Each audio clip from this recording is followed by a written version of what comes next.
Hi, chat. I'm sure if there are VOD watchers who put on the Tears of the Kingdom VODs to like sleep or something, I'm sure you loved that noise. Hi, chat. I realized today, you know, I'm like, if I look at my playtime on the Switch, I'm like 165 hours into Zelda, right?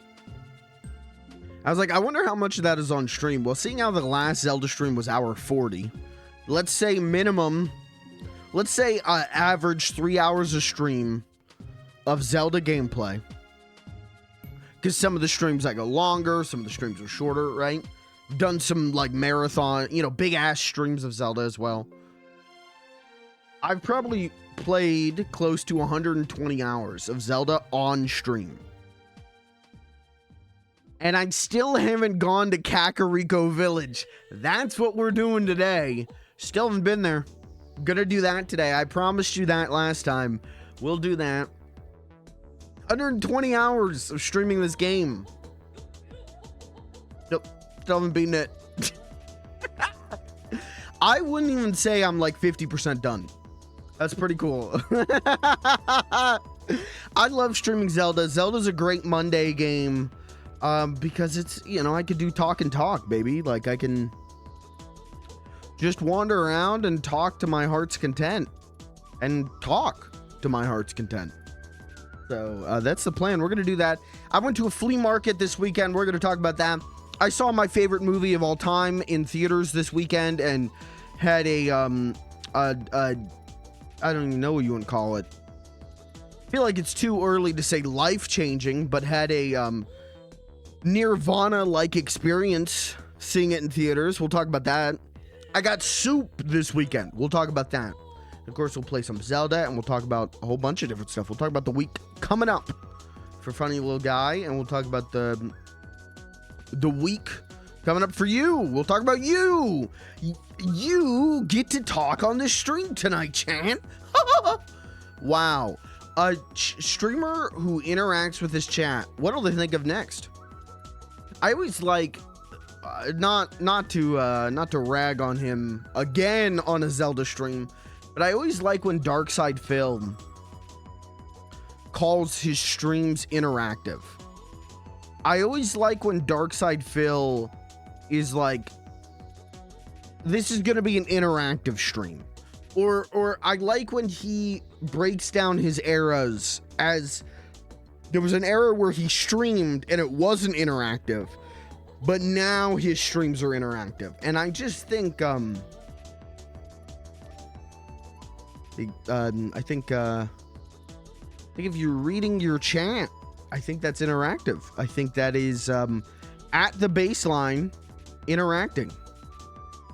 I think it's a little bit baffling to live stream and not interact with your chat in any way. It's one of those Darkside Phil-isms that just sit in my brain. Or if I think about it too hard, it's like, what did he mean by that? What does that mean? You know, it's the same thing of like, you know, he was famous for like filming his TV screen. And then when he bought a capture card, he started referring to it as like real-time capture. What was the other thing then? What was filming on your TV? If this is real-time capture, what's filming your TV? You know, whatever. He claims he invented the term Let's Play. It is what it is. Chat, how are you doing? How's everyone doing? What's happening? What's happening? I got a lot of stuff to talk about, but we're going to do it while playing Zelda. You should do a non-interactive stream. I could do that. I could just sleep. I always want to do a stream where I'm dead. That seems to be, when I think up like big stream ideas, the number one reoccurring thing is that I'm dead. Don't show my therapist the stream. Don't worry about it. I'm assuming there was a delay. I don't think there was. He was literally just recording his TV screen. I don't think there was. This is a recent one. This happened just the other day. I was actually talking to Pelamoon about this because I was like, I was trying to kill some time today waiting for customers to finish. And so I put on a Dark Side Phil video. I put on a video of a recent Dark Side Phil thing. I think that it was like this weekend, where he wants to play Street Fighter 6 with another streamer, but doesn't know how they would interact, how they would be able to talk to each other. And someone suggested Discord, and he told them that someone in his chat, and he told them that no, he can't use Discord because OBS is using his microphone, and his microphone can't be used by two programs at once, so he would have to buy another microphone. Then someone posted an article how to use your one microphone in two different programs, which, you know, not necessary, which he got mad at. And then he decided the smartest thing would be if they both used Discord on their phones, made it so that the chat couldn't hear the other person,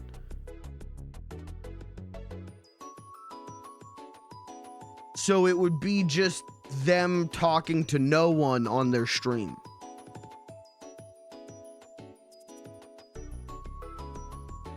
The logic loops, the circular logic is astounding. Interesting fellow Mr. Phil is. Darkside Phil is an interesting dude. I haven't been keeping up lately, but like I said, I put one on as background noise today while I was waiting for customers to finish up, and it was just like, oh, does he doesn't understand how Discord works at all. Okay. Imagine walking into a store and in CCTV, it's just a DSP stream. Now, I had my laptop. I was over in the corner of the cash register with my laptop watching it. But when that rule is you walked in and someone's just watching, you go into Target, someone's just watching a Dark Side Phil stream on the, like, you know, when you walk into Target and there's like the TV there that's like, smile, you're on camera. It's just a Dark Side Phil stream. I would be afraid to shop in that store, honestly. I would question a lot of things going on there. Anyways, chat, how you doing? What's happening? How was your weekend? Anyone do anything cool this weekend? It's officially June. Happy Pride Month. Anyone do anything cool? Columbo The Return Blu-ray up for pre-orders. Go get them Columbers. Okay, here's the thing about Columbo The Return, though. Are we hold on, you got a link to that? Did the Columbo Blu-ray set come out? Right, okay, so this is okay, all right, we gotta now real Columbers will know seasons 8 and on of Columbo are not as good as the first 7 seasons. We all know this, right? Columbo heads, where we at? But you know there's some good ones sprinkled in there. There's a couple duds, especially by the end, but there's some good ones sprinkled in. I'm glad that it is cheaper because it is significantly less episodes.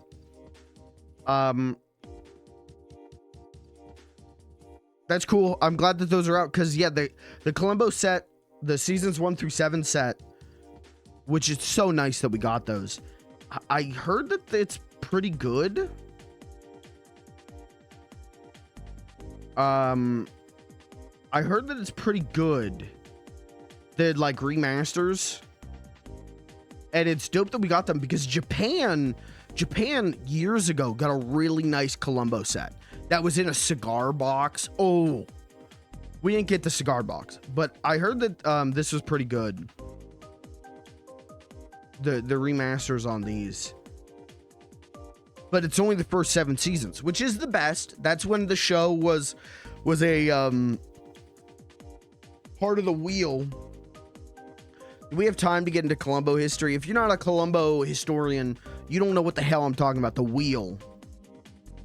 But it was when Columbo was a show as opposed to a series of TV movies. Even though it was technically a series of TV movies, we don't have time to get into this. The original run of Columbo is those 7 seasons, and those are the best, right? But it's not the full Columbo. So a lot of people were like, well, hopefully we get, 8 up. Hopefully we get the other Columbers, even if they're not that great. And I'm happy to see that has happened, because that was something people wondered about. I don't own the set. I don't own this set for one simple reason. I don't own this set for one reason. And it's gonna, I'm about to say something. It's gonna shock you to their core. There's some later Columbo episodes I really like. I do too. I've seen a couple of them. They're more hit or miss than the first 7 seasons of Columbo, but there's some good ones in there for sure. But here's the thing: why don't I own the Columbo set? Great question. Great question. I don't have an answer. I don't have an answer. You know what? I had only seen a couple of Columbers until earlier this year. Pluto TV shows Columbo a lot now, and it's become a little bit of a tradition in my family on Saturdays. Every once in a while, pretty regularly, but sometimes not. There's Columbo on Pluto TV, and so Saturdays I go have dinner with my parents, and then we watch a Columbo. But that only started this year. I've liked Columbo. I've appreciated Peter Falk. Who wouldn't? But I haven't become a Columbo head until this year. So why don't I own this set? I don't know. It's $92. I don't know. I'll have an answer for you at some point. I'll buy the set at some point. Speaking of buying sets, I got to, thinking about buying Blu-ray. Anyways, Columbo the Return Blu-ray up for pre-orders. Go get it.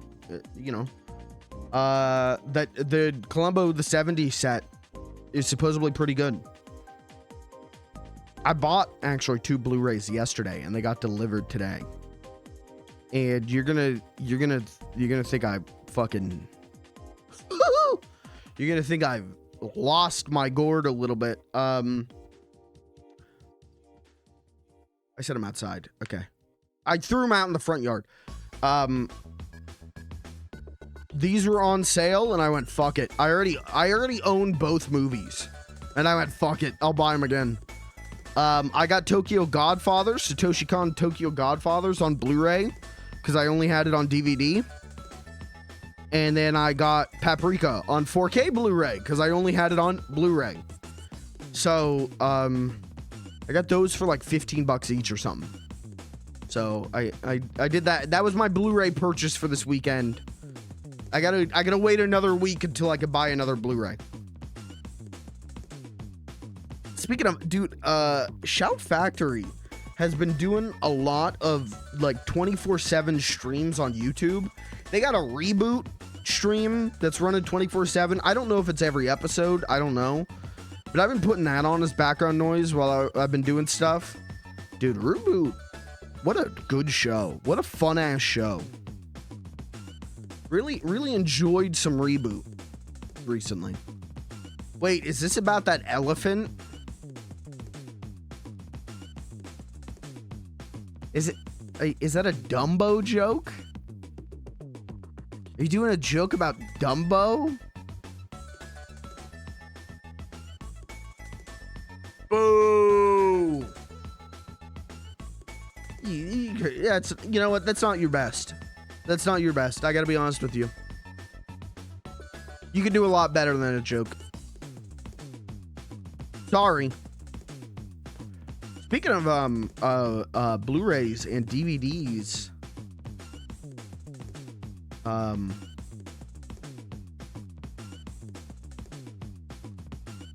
anyways, I got Paprika on 4K, and I got Tokyo Godfathers on Blu-ray now, which is nice. What the hell is this?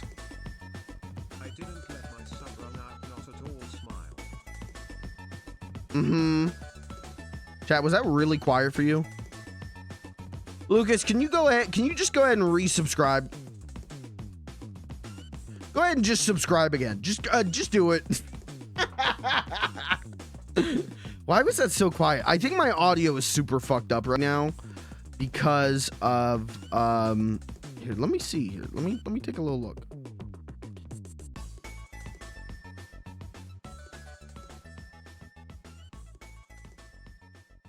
No, I don't know. I don't know what's going on.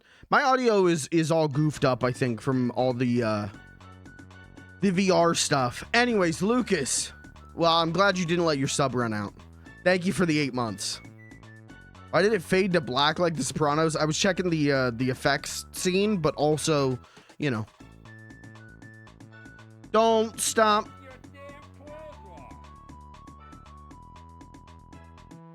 Okay, now that was really quiet too, right?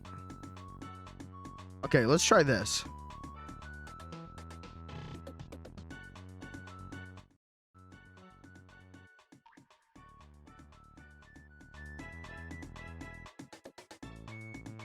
I don't know why that would have done anything. Chat, don't spend any channel points yet.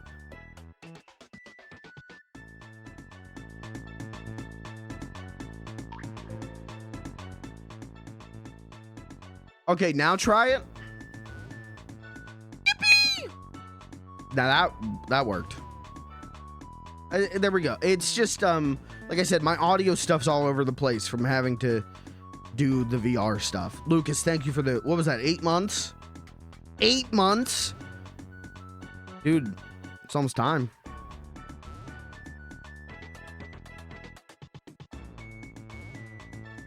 He's almost ready.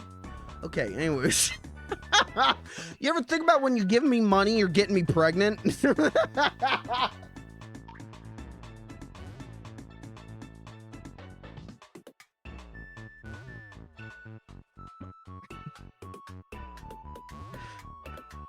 I want a refund. Okay. Jeff Bezos hits me with the money abortion. All right. Anyways, happy Pride Month, everyone. I'm gonna be saying that a lot this month. Oh, what were we talking about, chat? A lot of another DVD that's coming out. This month's gonna be crazy for me. I got so much stuff coming this month. I got so much going on this month. June's gonna be a dope month, and not just because it's Pride Month, but one of the things is the Dexter's Lab DVD set, complete series DVD set, is coming here in a few weeks. Now, again, I've advised you as your DVD advisor. I don't recommend pre-ordering it because we still don't know all the details. But if that thing comes out and everything's in there and it's good, and Ego Trip isn't cropped to 16:9, oh, it's gonna be real good. I can't wait. I can't wait. I watched some of that Powerpuff Girls set. Ooh, it was good. I've been all over the place this weekend, man. I've been up and down and all around. And we'll talk about it. We'll talk about it. Before we talk about it, I want to talk about you. How are you, chat? How's everyone doing? We'll get into Zelda here in a minute. We'll talk about the schedule in a minute. We'll talk about, I went to the flea market. I bought some games. They said it couldn't be done. They said there's no video games left at the flea market. Brother, there was. Brother, there was. If you can believe it, there was. And it was actually worth the money I spent for it. I actually got deals on games at the flea market. I almost didn't. There was another person selling games at the flea market, and they were asking some wackadoo prices, and I'll talk about that. But how are you, chat? How's everyone doing? I feel like I need to write down shit so I remember to talk about stuff. I don't have any more sticky notes, do I? Hold on. Let me know how you're doing. I'm gonna look for sticky notes. Tell me in the chat what'd you do this weekend? How was your weekend? How are you? Happy to be here. I'm only streaming 4 days this week. I'm off tomorrow. We'll talk about it. So prepare for that. If you need to start, if you feel like, oh man, I was gonna subscribe tomorrow, go ahead and do it today, guys. go ahead, subscribe today, subscribe tomorrow, and subscribe the day after. I gotta look for sticky notes so I can write down things I need to talk about for the stream. But tell me, how are you doing? How's everyone? How are you? I want to hear from you.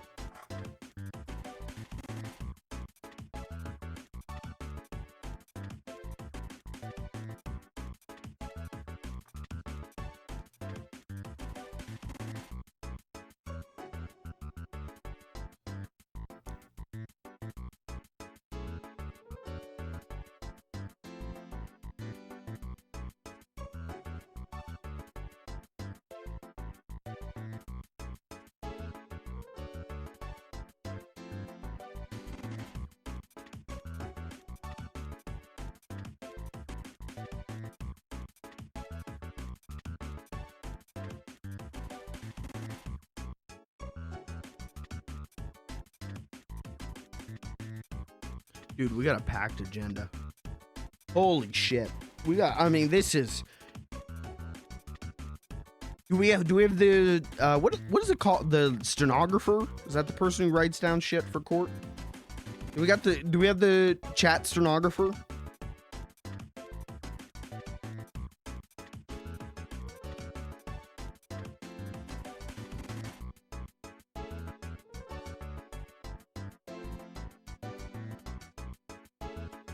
Oh my god, dude, and this isn't even everything we're gonna talk about. You can't look at that. I'm gonna give you a tease. Something we'll talk about while I play Zelda. Last thing on this list right now says Target milk. What are we talking about? You'll find out. What could that mean? I'm afraid to ask. I'm okay. Say you're doing good. I don't want to hear that you're not doing good. So tell me you're doing good. Had a bad Friday, Saturday. Okay, Sunday was all right. We'll take it. You recovered. Well, hopefully you guys who aren't doing good, hopefully you will be doing good soon. Is it the blue milk from Star Wars? No, that would be less horrific than what I saw today or yesterday. Again, you gotta, guys, that's at the end of the list. We gotta go through this based on the list. Okay, don't jump ahead. Don't skip the script, baby. All right. Well, yeah, hopefully you guys who aren't having the best time do better. I'm in a similar boat, man. I am... How do I... today, the best way I could explain how I feel today is I'm a dog chasing a truck and I'm running out of breath. That's how I feel today, man. I am behind and I can't catch up and I'm losing wind. Today was a day where I was going to do a lot of editing. Again, I'm still working on videos. Even if I don't talk about them as much as I want to be, I am still trying as much as I can. It's just the only time I have to work on videos is at work, at my job. And so if it's a busy day at my job, I don't have time to do the video, Today was one of those days where, like, all right, I'm gonna get a lot of work done on this content warning video, and then got next to nothing done. And it drove me up the goddamn wall. There's about 200 things wrong with my job, and I have the ability to fix 10 of them, and I spent all day fixing 10 of them while also taking care of customers. And the other 190, my boss basically just says cope and seethe. So, it was a rough day. I didn't have a great day. I drank an energy drink late in the day. Usually I have an energy drink or a cup of coffee with breakfast or around breakfast time. I don't eat breakfast. I don't eat till noon, but around breakfast time. And, I was like, fuck it. I'll try it later in the day. So then maybe I won't have to take a nap when I get off work. Dude, I got off work and got home here and it was like, I have to sleep. I am melting. I have to sleep. And so I slept, and then I woke up and was like, I gotta fix everything from the VR stream on Friday. I got 600 things I need to do. I'm running out of time. Every day is never enough time.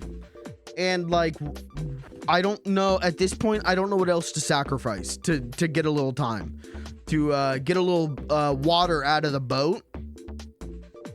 I don't know what to sacrifice at this point other than this, and I don't want to do that. So it was a rough one, but you know what? I'm here now, and we're gonna have a hoot and a half. It is what it is.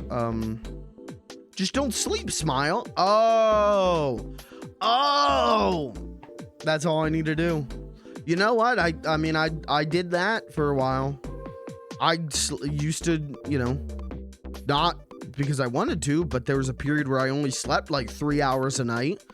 And I'm pretty sure that I'm still paying for that. I'm pretty sure all of my current health problems are because of that era where I was so stressed out, I only slept like 3 hours a night. So that's cool. Probably not the path I should take. Probably when you're an inch from death's door, you shouldn't drink poison. Just a thought.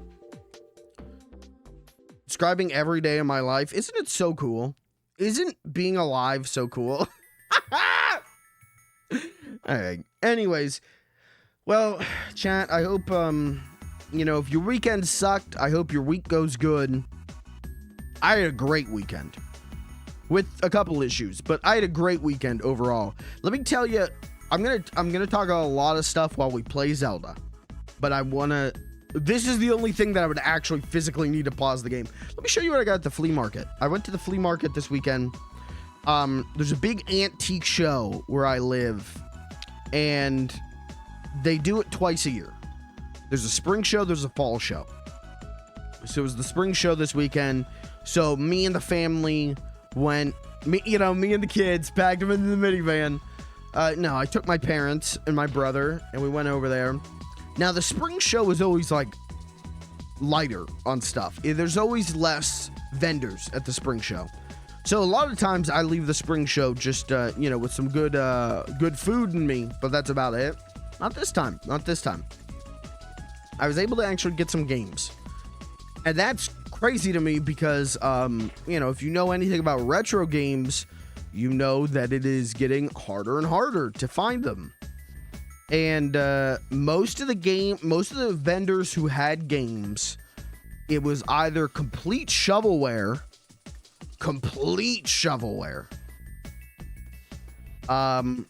more modern stuff, like it'd be PS4 games, but it's like Destiny 2. Or their prices are, roll your eyes in the back of the head, please God, smite this person for what they've done here. Which I did have, before I show you what I did get, there was another vendor I went to. My brother and I were looking at stuff, and they had, like, Tony Hawk's Pro Skater 1 on PS1. It's like, oh, that's a good game. They wanted $40 for it. No. There was another game I picked up. Oh, Brink! You guys remember Brink? Game of the year 2011, Brink. How much would you pay for a physical copy of Brink on the Xbox 360? Go ahead. Sound off in chat. How much would you pay for Brink on the Xbox 360? I wouldn't. Yep.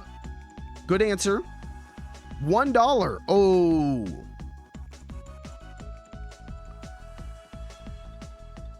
How much can you get Brink for on Steam right now? $3.99. Okay. That's fair. That's fair.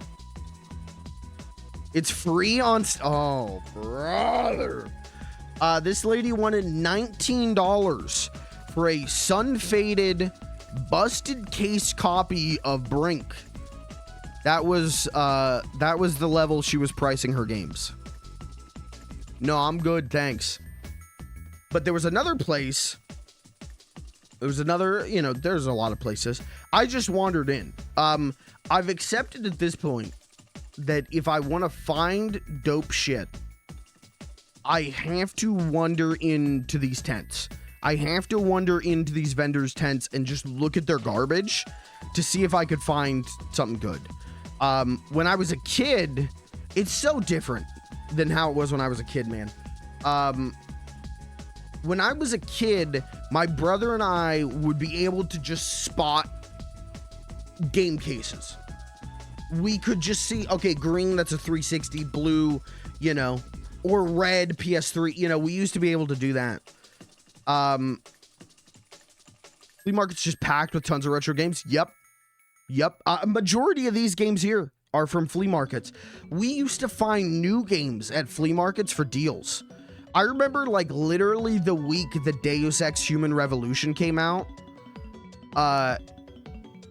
my brother bought it at the flea market for like $40. Like, he got a deal on that game.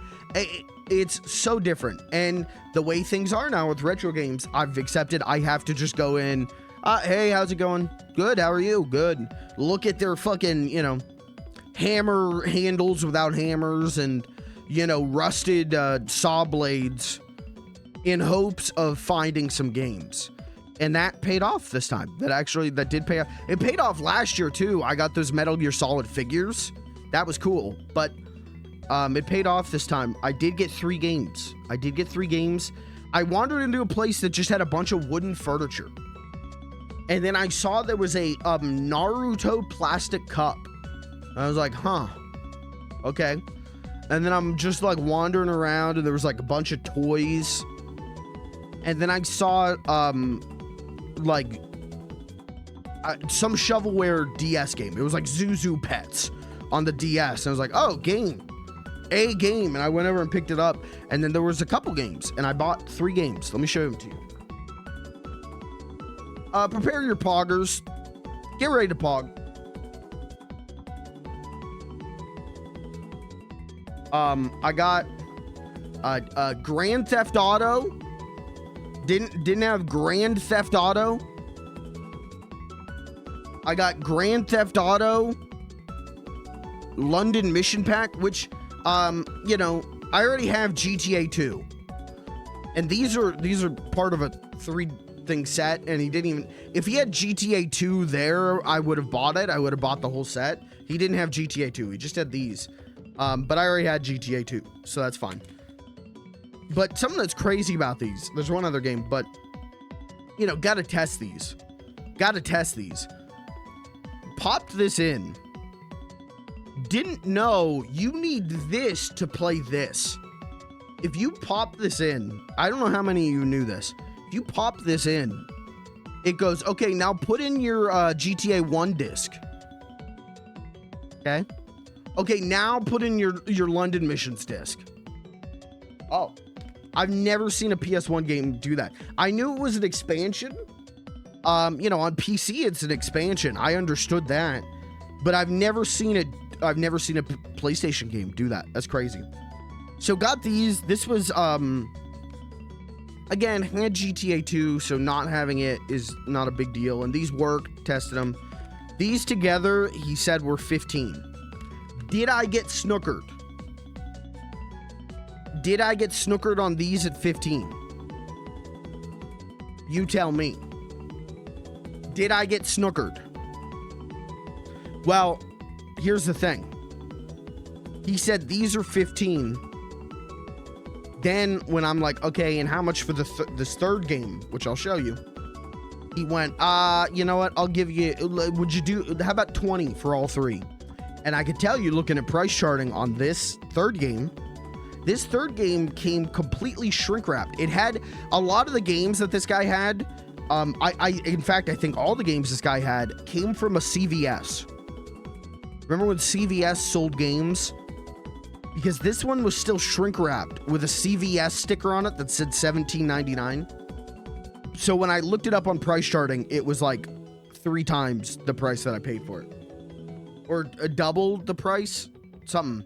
So these were 15. Did I get snookered? Maybe, but I've got all the GTA games now. except for like Liberty City Stories and Vice City Stories, whatever. This one though, this one technically I paid $5 for, and it was shrink wrap brand new. It's no longer shrink wrap because I played it, because I'm not crazy. I buy video games to play them. Total Overdose, A Gunslinger's Tale in Mexico. Now I know what who you guys play this one? Where are the overdose heads? Where are the overdose heads at? Real talk, I popped this in to play this. This shit was dope. This game's legitimately dope. It's GTA with Max Payne controls. You're doing like bullet time and flips off walls. This shit's legitimately dope. Legitimate. I was like, holy shit, like this is a game that I've only barely heard of, and underrated gem maybe. I had a lot of fun. We're gonna play this on stream because this shit I played for like an hour and was so goofy and wild. It's GTA meets Max Payne meets like Robert Rodriguez movies. It was dope. It was very cool. So I got this for $5. New, completely shrink wrap new, $5. And guys, it does have the Tomb Raider Legend bonus DVD. Don't worry about that. Don't worry. I checked that out. I scoped that out for you. It does have that. I did watch it, and it was just, yeah, we're gonna take Laura back to the tombs with this one and answer a lot of questions fans have been wondering. Oh, okay. I don't know what that means. But so anyways, I got these 3 for $20, which I think is a pretty good deal in the current state of retro games and flea markets. $20. I would have paid $20 just for this. So I feel like I got a deal. I feel like not too bad. In between that and the second thing I bought, which I'll show you, I watched a guy get arrested. Good day at the flea market. Some guy, this is the story. We were standing there watching this guy get arrested by state troopers, and some little old lady just wandered up and went, okay, here's what happened. Just gave us the deets, just gossiped. Spilled the tea, as they say. I guess this guy asked the price of an item to some little old lady who ran a stall, was a vendor. She told him the price. He didn't like the price, so he screamed at her and shoved her to the ground. So she called security, naturally, and security called the police, naturally. And so the guy got arrested, and he was like talking about like freedoms. He was yelling about like freedoms and shit. Good day at the flea market. Good day at the flea market, I guess. Pretty cool. It's called haggling. Yeah, you're right. You're right. Assaulting people is part of the haggle. You're right. Was there anything else that was like interesting? I don't think so, man. It was again, the spring show is always more low key than the fall show. There was a psychic. There was a psychic who was doing life readings, and I don't think anyone was biting. I don't think anyone was giving a shit, because she was standing outside her tent and going, excuse me, would you like a life reading? Would you like a life reading from a psychic? And everyone was just quickly walking past her. So, is what it is. And then at the vendor who was selling Tony Hawk's Pro Skater for $40, wasn't gonna buy any of those games. Once I saw Brink for $19, I went, oh no. Oh, I did. I guess I should say, because you guys might be able to, you might be able to help me on this one. I almost bought a copy of Infamous 1 for $5. Is there a better way to play the Infamous games than just buying Infamous 1 and 2 for PS3? There's not like a PS4 collection of those games, right? No? Okay. All right. Well, I don't think I missed out on that crazy of a deal. I didn't buy Infamous. I didn't buy a sun-damaged, missing manual, broken case copy of Infamous for $5. Yeah, you know, complete price is $8. Did miss out on a $3 deal, but I think I'll live. I think I'll live. I'll buy that some other time. Video game resellers are the only time I've seen the price of someone's goods and thought, you are adding nothing to the world, die. I feel that. I feel that. You know, I've seen a lot of prices from resellers at flea markets and yard. We used to have people going to community yard sales and reselling games for prices that made me want to die. Anyway, so the woman who was selling Brink for $19, her game price is wackadoo. No, but her book price is pretty good, I think. Well, it's not that they're good prices for books. It's that it was a price that I would agree to pay for books I want to read. So for $3 each, I got 2 Star Trek paperbacks. Are these good ones? I don't know. Star Trek books are pretty hit or miss. But for $3 each, you know, I'm like, fuck it, I'll take a gamble. I'll buy 2 Star Trek books for $3 each. Add them to my growing list of Star Trek books I keep buying and going, I'm gonna read this one, and then I keep not reading them. But yes, this was $6. Was that a deal? Did I get snookered? Maybe I got snookered. Maybe these aren't even worth the paper they're printed on. But $3 each, fuck it, I'd pay for that. But that's all I personally bought outside of food, which I'll talk about in a second. We did get, though, for $5 from the guy who was selling Infamous for $5, Star Wars Battlefront 2 on PS2, because my copy of Star Wars Battlefront 2 is my childhood copy that I shared with my brother. So he doesn't have a copy, technically. Now he does. Bought a pristine copy of Battlefront 2 for $5. Popped it in. Him and I played it for an hour or so. Had a good time. That was worth the $5 in itself to play that game for an hour with him again, like we used to when we were young lads frolicking in the fields. So he kind of got a deal, right? I don't know. Did he? Did he get snookered? Price charting. Star Wars Battlefront 2. Complete $10. No, he got a deal for $5. You got a deal. But that's it, man. I bought food wise, you know, flea market's dope because they got concessions. And you know, fair food, concession food is hit or miss. And I was like, I don't know. I don't really want to pay with the way prices are nowadays, but really, with the way prices are nowadays, it's hard for me to justify $10 for a sausage sandwich that isn't very good. So I was like wandering around. I'm like, well, what do I want to eat? There was a stand at the end of all the food stands that was selling barbecue. And I was like, all right, well, you know, let's see what the situation is here. $10 got me a beef brisket sandwich.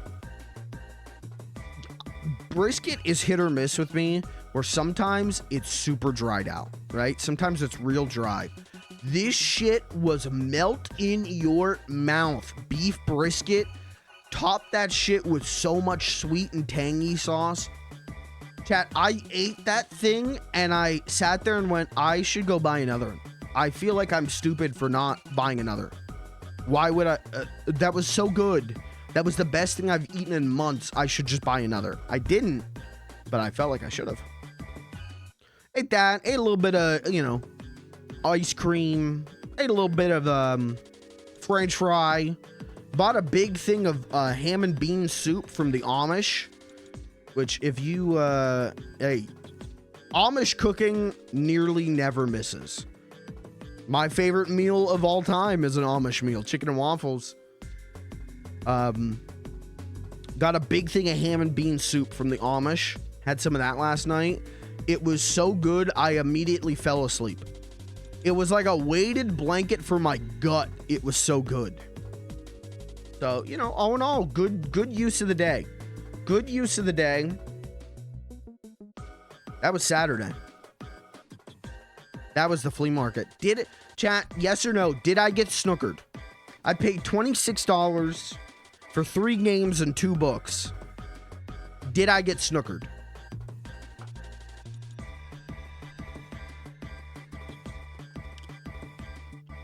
Some may say yes. Someone may say no.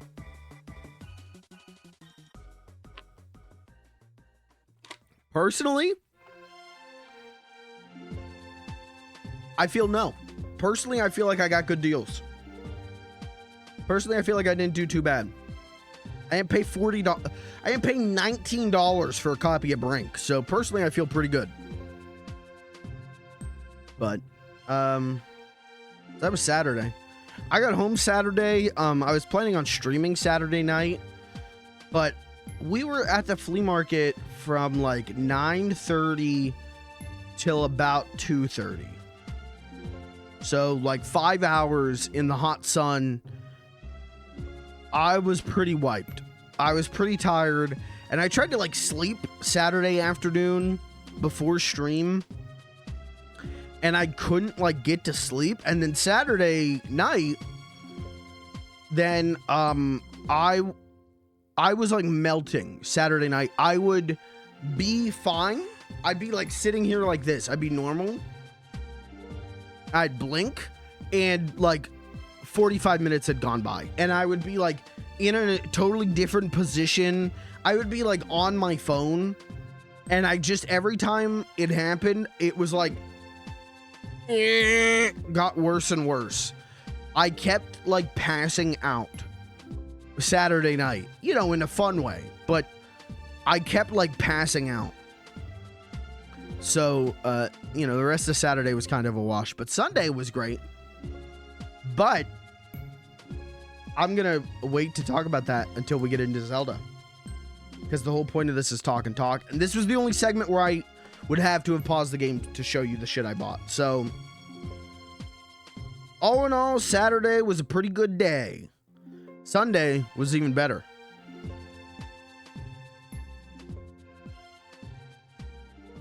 Sorry, I'm checking the list. I don't know. I call it billiards. Okay. All right. This guy's doing a snookerin' joke. Snookerin' Stanley over here. Let's get into Zelda, and I'll talk about some other shit that went down.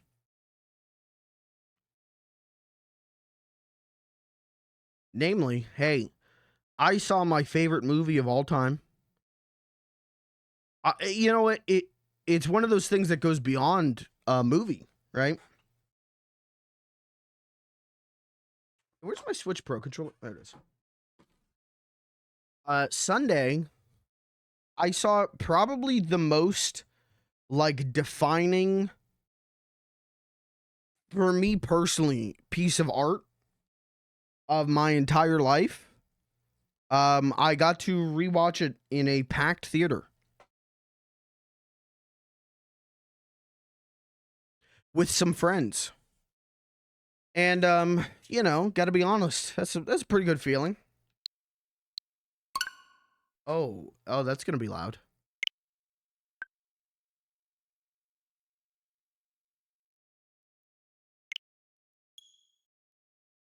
Chat, do you have a piece of art? Do you have, I'm not gonna even call it media. Do you have a piece of art that is so defining to your personality, to your core as a human being? Do you have a piece of art that when you think about yourself, when you think about what you like about yourself, when you think about what you are, you think to yourself, I'm this way because of that. I'm this way because of that. That art hit me at just the right time, in just the right way, that it changed everything. I'm asking big questions because we're going to talk big. I'm asking big questions, big personal questions, because I'm going to talk big and personal.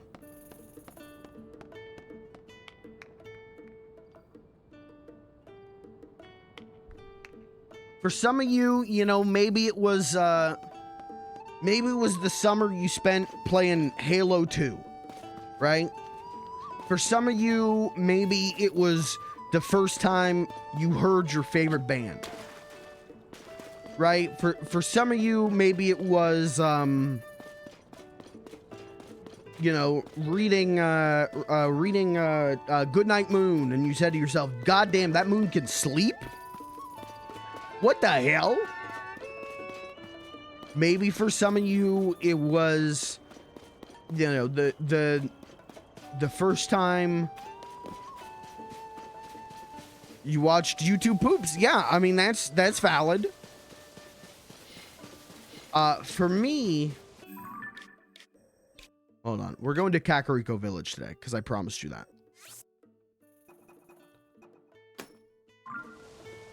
For me, the piece of art that defines me, the piece of art that is so integral to my DNA, as Mikey, as funny little guy, if you're sitting there and you're enjoying this stream or anything I've ever done, it is near solely on a personal level. I would say it's about 90%. 10% is because of Mega 64.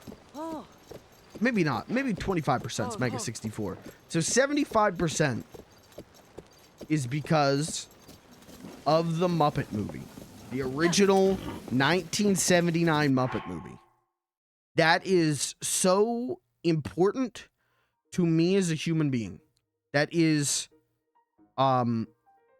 so important to me. I really, like, it is, it's everything to me, you know, like, in so many ways, and, you know, I'm sure I will babble about them, but it has been a lifelong dream, ever since I was a kid, watching the movie in 11-minute chunks on YouTube, in the childhood bedroom of my dad at my grandma's place. It has been a lifelong dream to see that movie in theaters. It has been a lifelong dream to experience that movie on a big screen. And I've seen it, you know, dozens of times throughout the years. I've seen it enough times, you know, I could probably quote the movie front to back, and that's saying something for how bad my memory is. And it happened Sunday, man. It last summer I crossed meeting Mega 64 off my bucket list. This summer I crossed seeing the Muppet movie in theaters off my bucket list, and it was as wonderful of an experience as I had hoped it would be, down to it was a little bit scuffed in the funniest way possible, but before the movie. Like, it was like the cosmic rule of funny was throwing me some shit to joke about, because the rest of what I could say about the movie isn't really funny. It's very, like, personal and emotional.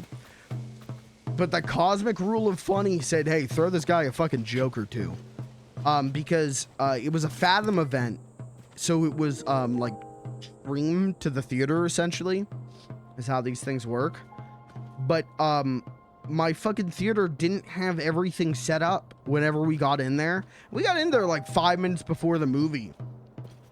and they're on the Dish Network, like a DVR screen, and they're like scrolling through like RuPaul's Drag Race on demand. Like that, and we were like, what the hell is this? What's going on? Where's the movie? Turns out, yeah, they just DVR the movie. They just got the movie DVR'd, and we watched it that way. And it was definitely, I'm pretty sure it was the Blu-ray print of the movie.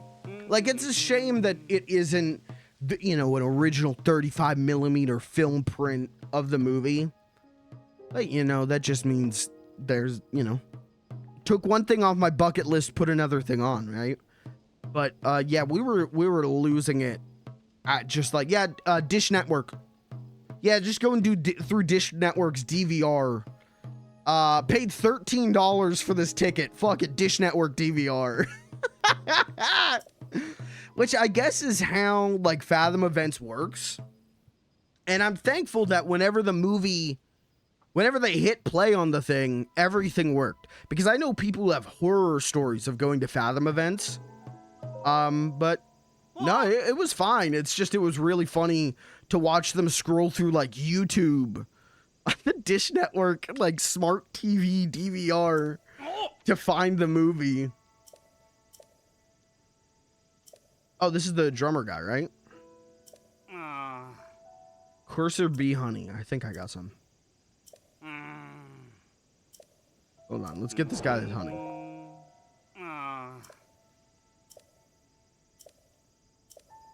Oh, I don't have 3 honeycombs?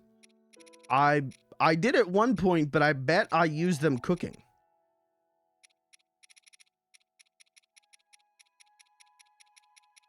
All right, fuck it. Let's go fuck up some bees. So anyways, saw the movie with like a pretty packed theater. And it was, you know, there was older dudes like us. There was a lot of families, obviously, you know, it is a family movie. And it did make me think, if you've never seen the Muppet movie before, which this was, Pelly went with me, and this was his first time seeing any Muppet thing. But I wonder how, I feel like maybe that movie has aged. Some of those jokes, specifically like jokes about Hare Krishna, and like all of those cameos. I don't know. I think he maybe understood like 1 or 2 of those cameos, but like I don't think the kids these days are gonna get the Bob Hope cameo. You know, I don't think kids these days are gonna be pogging about the Richard Pryor cameo, and that's fine. You know, the movie doesn't hinge on those things. But it did get me thinking, like, as time goes on, it's the Muppet stuff in that movie that stays timeless. It is the other stuff in that movie where I feel like I need to explain what Hare Krishna is to this Twitch chat. And I'm gonna assume you guys probably know what Hare Krishna is. Yeah, it was never gonna work. But you know, there's stuff in that movie where I wonder, like, I wonder if kids are gonna get this. But there was a ton of stuff in that movie.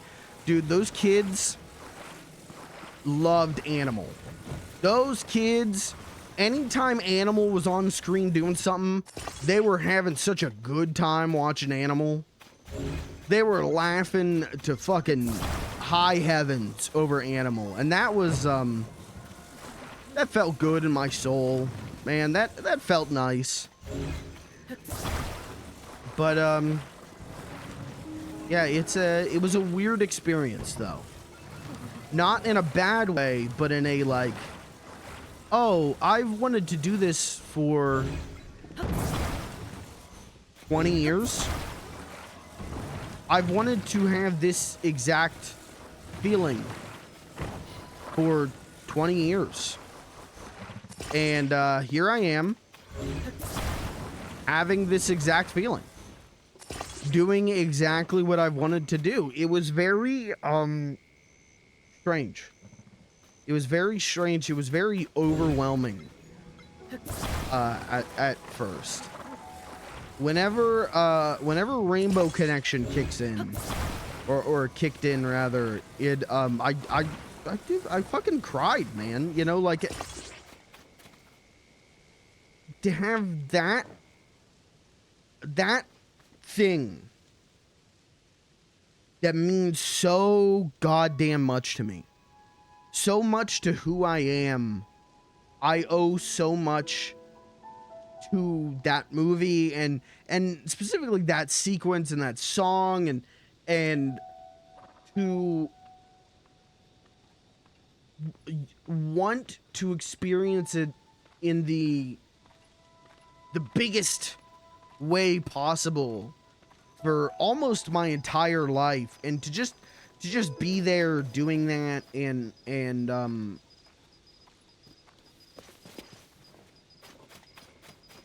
you know, like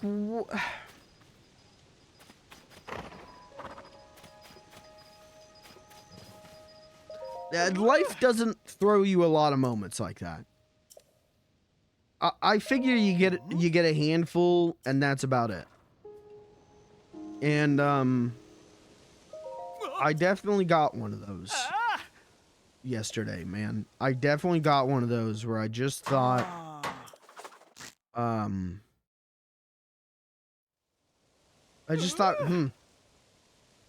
made it this far, you know? Like I just thought, like,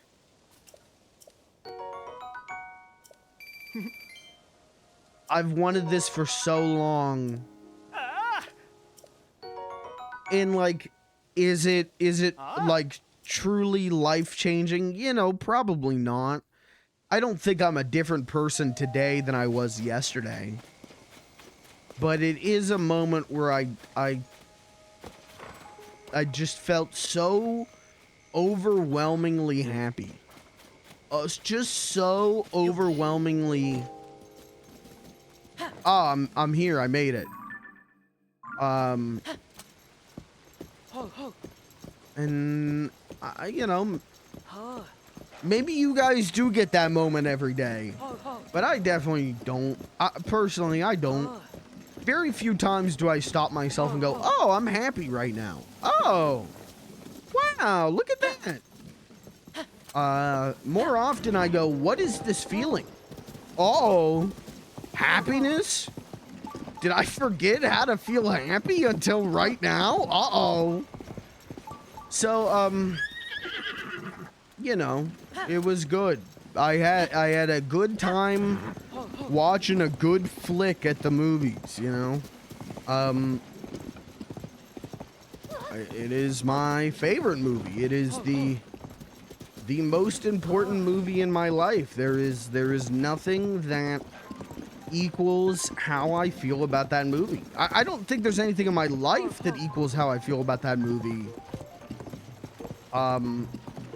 It's just really important to me, and a North Star. It is a guiding post in of myself. You know, this movie about just this fella. Let's not call him a frog, or else this is gonna sound really stupid to some of you more cynic people, but just this guy who doesn't think of doing much in his life, is just kind of in the swamp, just sitting on a log, and realizes that he can make people happy through entertaining them. And he says, well, let me go to Hollywood. You know, it's a real, let me do that. And there's, you know, there's themes of commercialism. There's, you know, this theme, or anti-commercialism, you know, that literally the Colonel Sanders McDonald's man hires a fucking Nazi doctor to kill Kermit the Frog, which fucking rules. But, you know, he's just a simple guy The frog is just a simple guy who just wants to entertain. He just wants to make people happy. And along the way, he makes all these friends who have that same wish. And that's... not to say that I'm half as noble. Not to say I'm even a 100th as entertaining as the frog, but when you boil me down to my basics, that's me. I just want to make you laugh, man. I just want to entertain you. At the end of the day, that's the only thing that really makes me happy. And I feel that way because of that movie. Seeing that movie at the age that I did, and as much as I did, it impacted me like a mallet to the skull. It impacted me and made me me. So to get to experience that in a way that I've wanted to experience it my whole life is, you know, it's nothing short of pretty damn cool. Pretty fucking rad, if I do say so. So, yeah, Sunday was good, man. Sunday was good. Are you guys like, shut the hell up? This guy's just here for the Twitch subs. You know? Am I talking out my ass? Are you like, all right, shut up, streamer, tell us about the Target milk? Or do you understand where I'm coming from? That, like, to have something that is so impactful to me, and be able to experience it in that way, in a like fresh way like that, is just like I still like just can't like wrap my head around it in the way that like meeting Mega 64 last year, I like even now still can't wrap my head around it. It's still just like, you did fucking what, dude? In a way that, like, you know, if I told me from 10 years ago, like, hey, I did this, and I did this, and I, you know, here's me doing this, I would be like, holy shit. I don't always get to feel like, and I'm sure many of you feel similarly to this. I think this is the struggle of humans. I think this is the struggle of being alive. You don't often get to think, oh, if I told kid me this, or if I told me from 10 years ago this, they would think that I've got my shit together. In a way, I definitely don't. I don't think it's every day that you get to feel like you're doing it. You're getting there, even if it's in the small ways. It's not often you get to feel like a victory, right? I think that's everyone. I think very few of us feel pretty damn good about ourselves and feel like we're really getting our shit together and we're really getting a couple victories, getting a couple dubs in, if you will.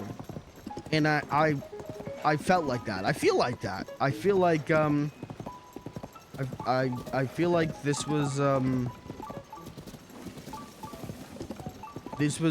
small, as stupid as that sounds, a small victory in its own way. It was a small moment of, oh, holy shit, I'm here and I'm doing this thing I've wanted to do my whole life. Oh, that's crazy. Could I have stayed home and bought the Blu-ray and just watched the thing myself? You know, like, yeah. But that's not what I've always wanted to do. I've always wanted to see it with a theater. And especially after, was that like 2-3 years ago when they put Great Muppet Caper back in theaters, and I saw that with a packed theater who went fucking crazy for that movie. it more than ever, it bolstered me to be like, I need to see this movie in a theater. I need to see this movie with 80 strangers. And if you want to psychoanalyze that, and I'll give you a psychoanalyze because it is a Tears of the Kingdom, it is a talk and talk. I have to wonder if part of that is because that movie is so integral to my DNA and is such a part of me. I have to wonder if my need to see it in a theater packed with people enjoying it is some way of seeking like validation for myself, you know? I don't know. Hey man, I ain't a psychologist. All I know is I like it when the puppets wiggle, man. I like it when they wiggle them dolls. But it was a good day. It was a good moment, and I'm eternally thankful for getting to have that. I'm eternally thankful for my friends who made it out for that. I really kind of thought I'd be going to that thing alone. Because I had invited some friends and they bailed on it. But like I said, Pelly went with me and my brother went with me, and you know, I would say neither of them are Muppet fans. I would say neither of them are even remotely Muppet fans, and both of them had a fucking great time. You know, like that's. It was good. It was good. All right, and now I'm done. I'm done being overly. I'm done being real. I guess I'm done showing you my whole heart, opening my chest and saying, "Look at this." I will go back to making jokes and telling funny stories. I will stop telling you that the puppet movie makes me weep if I talk about it too much.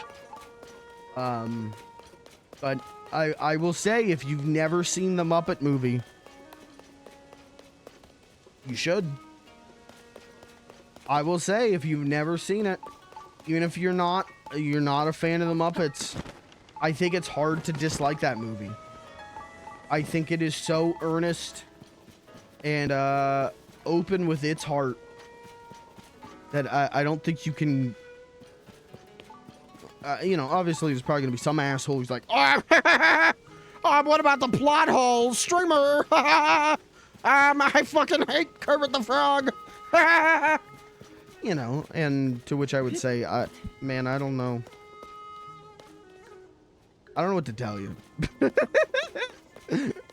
If you take something that comes from such a genuine place, and you dislike it, like that, you know, that's fine. You can, it's okay to not like the movie. But if you're in this chat going, streamer, I hate the fucking movie. You know, I think you're kind of fucking weird, honestly. I think if someone is like bearing their soul to you and going, yeah, it's like this piece of art is truly like the most, like one of the driving forces of my life, and you go, it's a little cringe, don't you think? Why don't you like a good movie like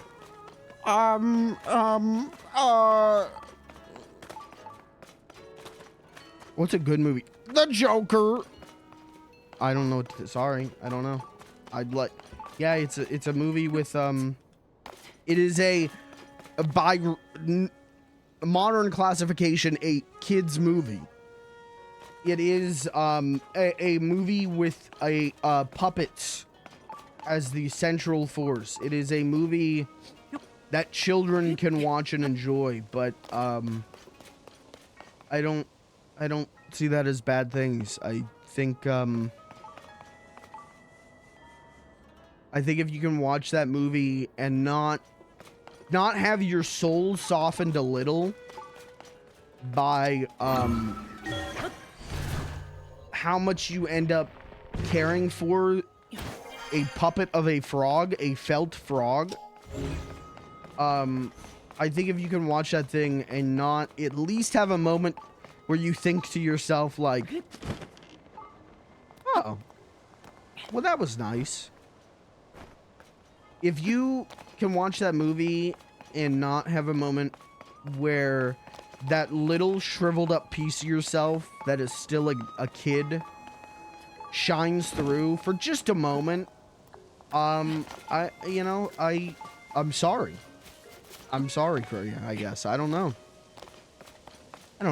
Anyways, I wanted to go, but the only theater showing it was kind of far away. I feel that. I understand that. I'm holding it against you, but I understand. Where was Elmo, though? I kind of didn't get why they didn't include him. Well, Elmo's a Sesame Street character, 1. And 2, Elmo didn't exist until 1989, so kind of a decade too late to be in that movie, but streamer, what about the cinema sins? I literally, while I was driving home with my brother, I was talking about, like, you know, there is a plot hole that I never realized, and him and I were talking about it. I was like, you know, but it doesn't matter. Like, the flaws of that movie don't matter. If you watch this movie that is about, the most human thing. I think Kermit the Frog in that movie is maybe the most human and real character who's ever existed. Because it is just a guy. It's just a guy living a quiet life who gets told, hey, you're good at this. You could share this with people and make them happy. And he says to himself, oh, I should do that. Oh.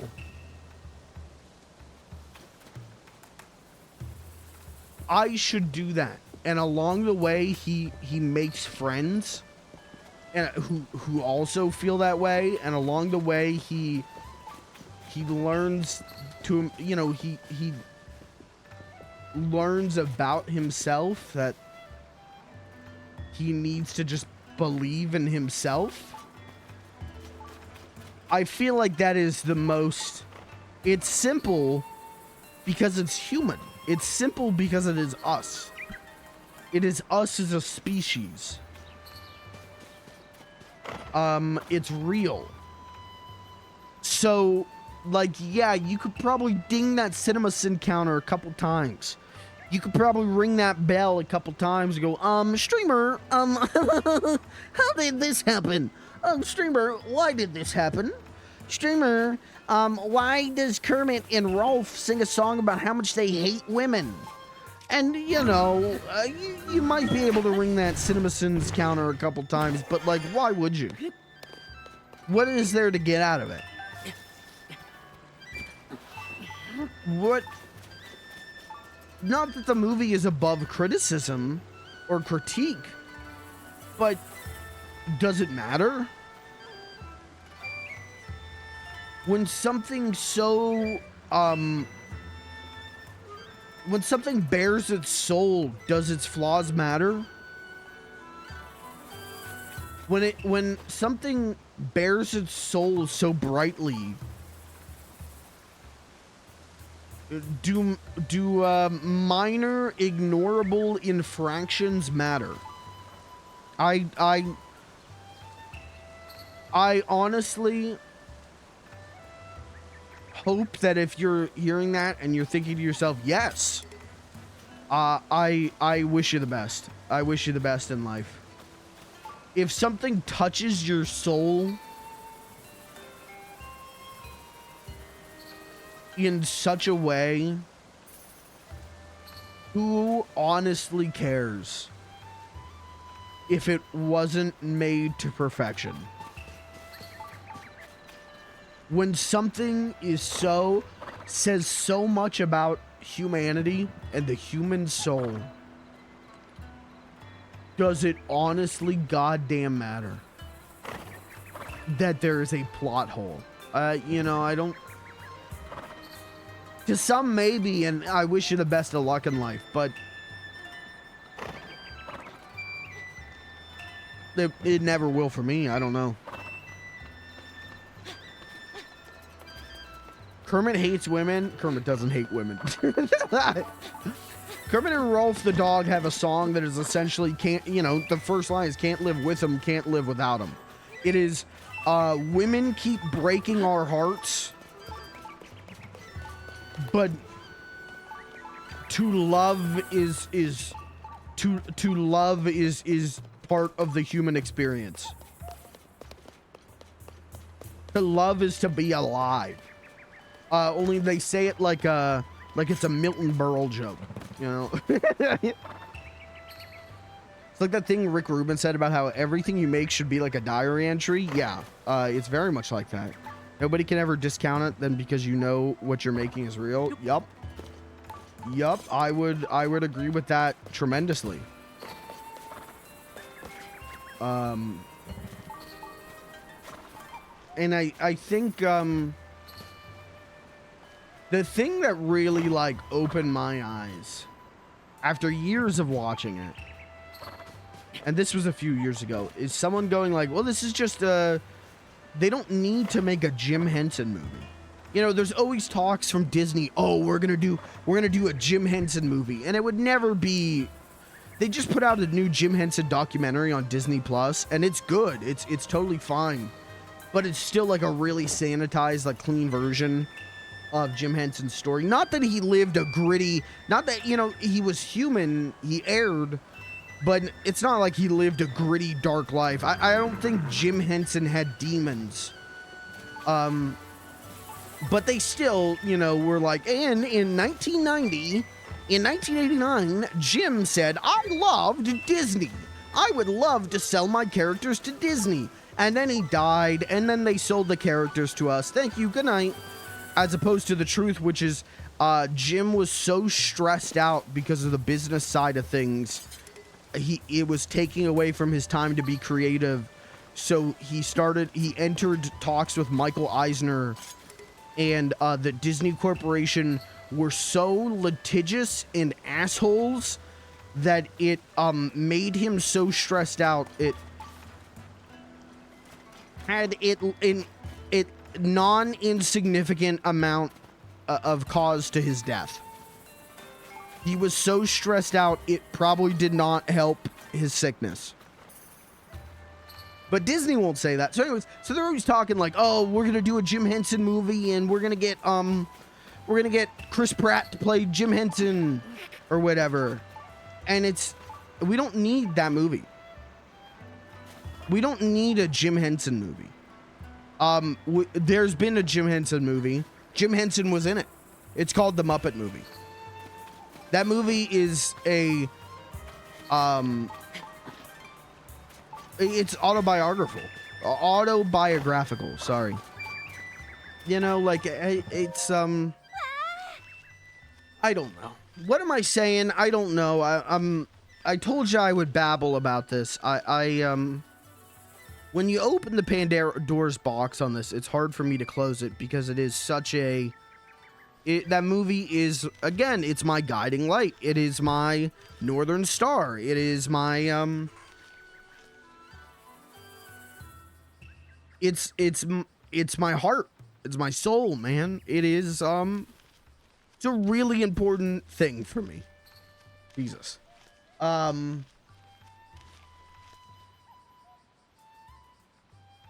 So, like, it is, as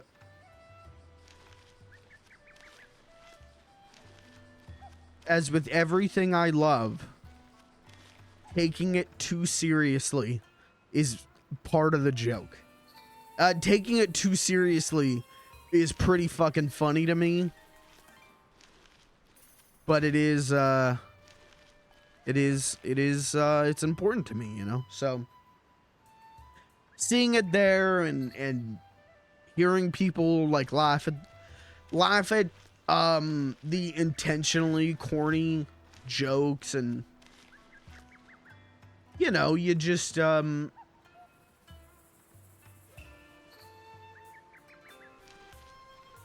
don't know.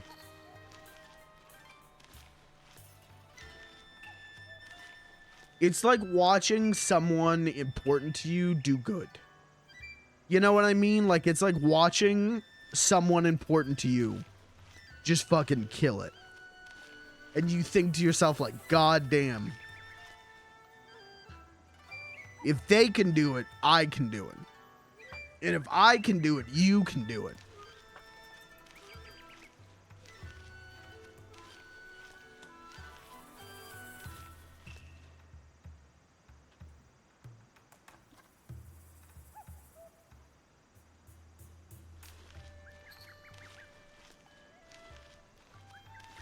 I'm a better person because of that movie. I am a person because of that movie.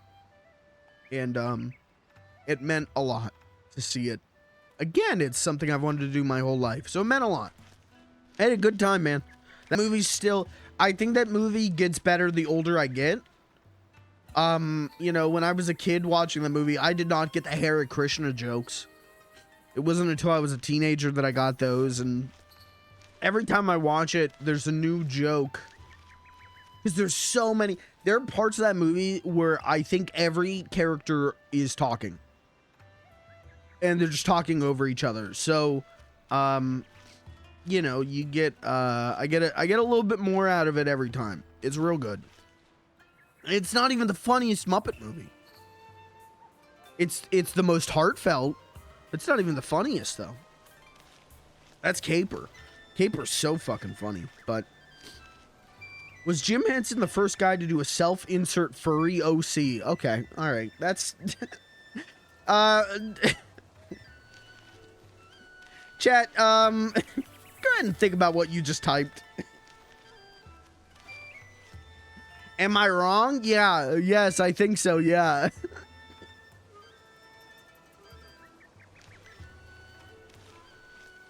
I would say greatly and inappropriately wrong. Yes.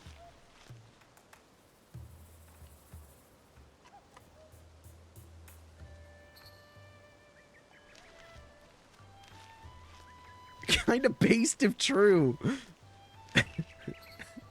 Nothing wrong with that question. You know, maybe not anything wrong with the question. Maybe wrong with the time you're asking it.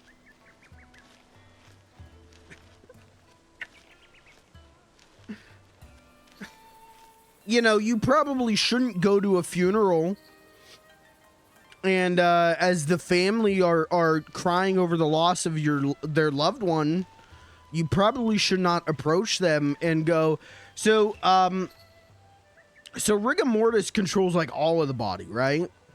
You think his dick's hard right now? Probably don't say that to the grieving family. Just saying, just a little, hey, just a social tip from me to you. Don't.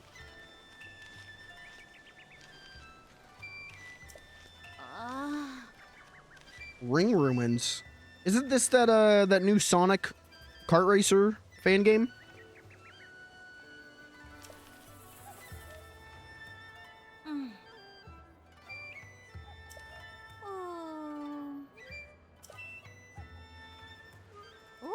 Zelda says they're not allowed to go near it. I don't give a shit what my girlfriend says. I'm getting in there.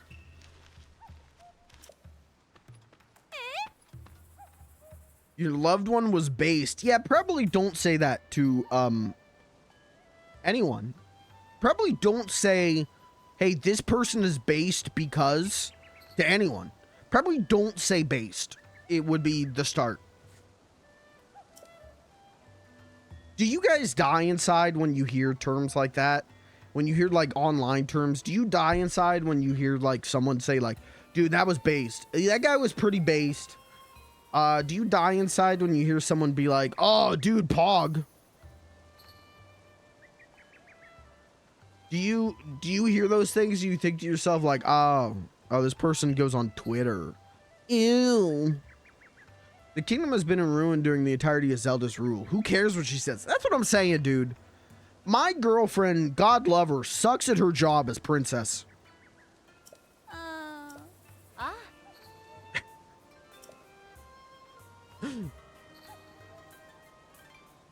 Do you know that ring ruins have been found only in Kakariko village? I did know that.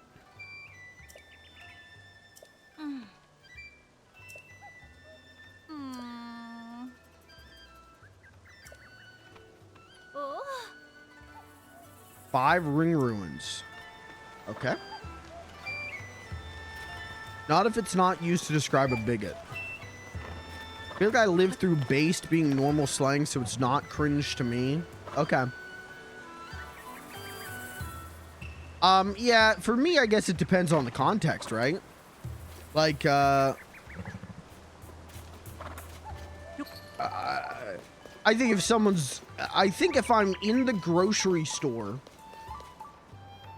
and someone turns to me and they says, hey, have you had this DiGiorno's pizza? It's pretty based and poggers.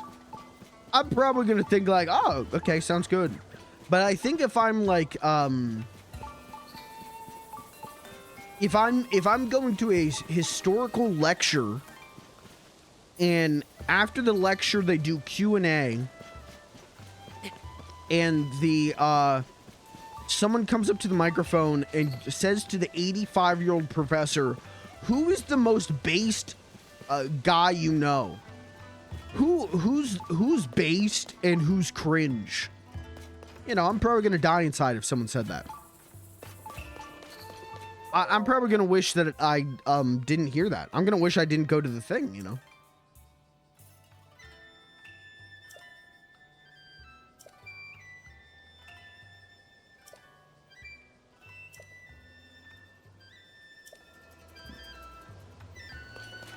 Bass kind of became a dog whistle for racist. Yeah. Yep. That's true.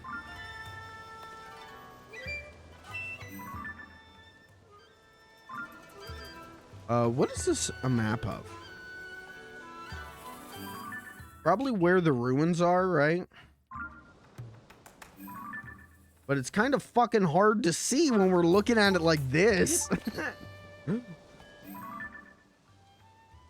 Okay. So I assume we're there.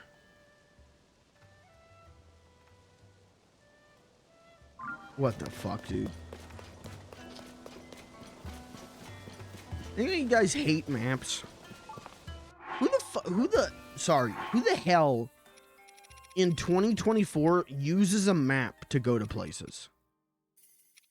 Who uses a map instead of just doing a GPS? Only like elderly people, right?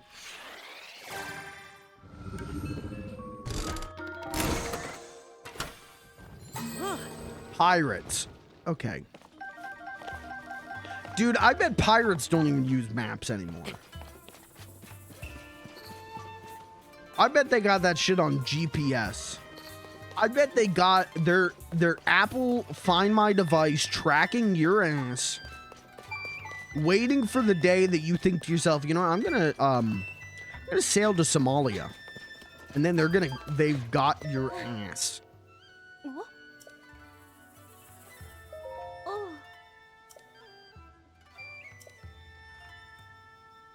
Terrytown Dig Dog Bridge. Where the hell's Dig Dog Bridge? That sounds great.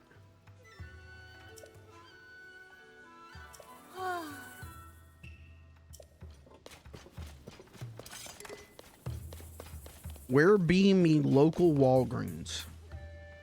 You think pirates are going to Walgreens? What's a pirate's favorite pharmacy?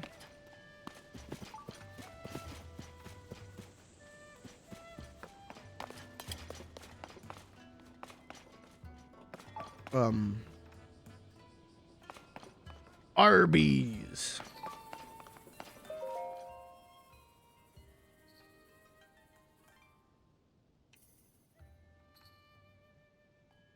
Now, I know what you're about to type. Arby's isn't a pharmacy. It provides medicine for the soul. Thank you.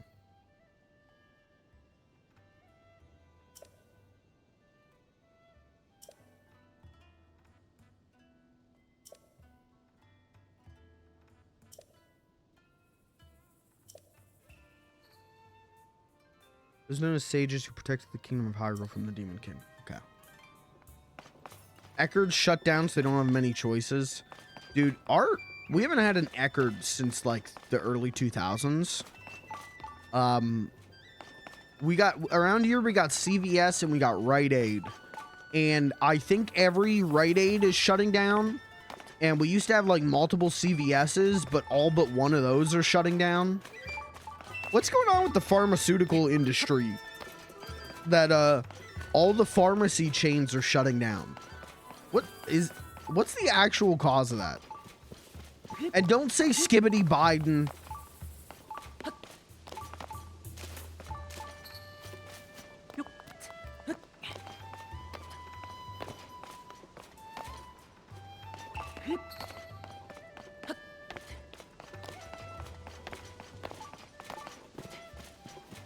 Like it is kind of crazy that like all the pharmacy chains are all shutting down at once, right? Like it is kind of nuts, right? Or am I just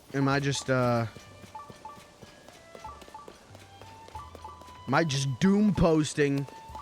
You gotta stop reading so many doom posts, dude. Oh, okay.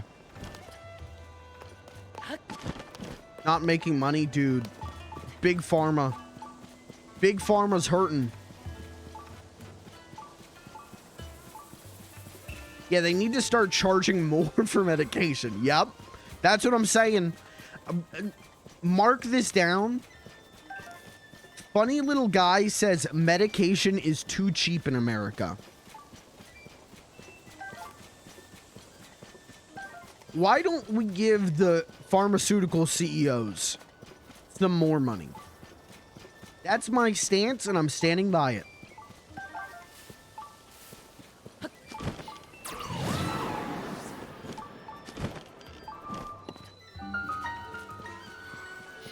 Is this shrine in the same place it was Breath of the Wild? I don't know if it is, but I remember the one in Kakariko Village in Breath of the Wild. That used to be my go-to one because there was like up here somewhere around here was a great fairy. Like there was always a shrine right next to a great fairy here, and so I would always go here and then go to the great fairy. Price of insulin isn't $35,000 a vial, so they're closing down. Sad. I don't even use this stuff, and I'd be willing to pay that. That sounds like a deal. I will vote Biden if he raises prices. You know what? He just might. You know what? You might just get your wish. Can I talk about inflation? And can I talk about price inflation for a minute without you guys thinking that I'm a boomer?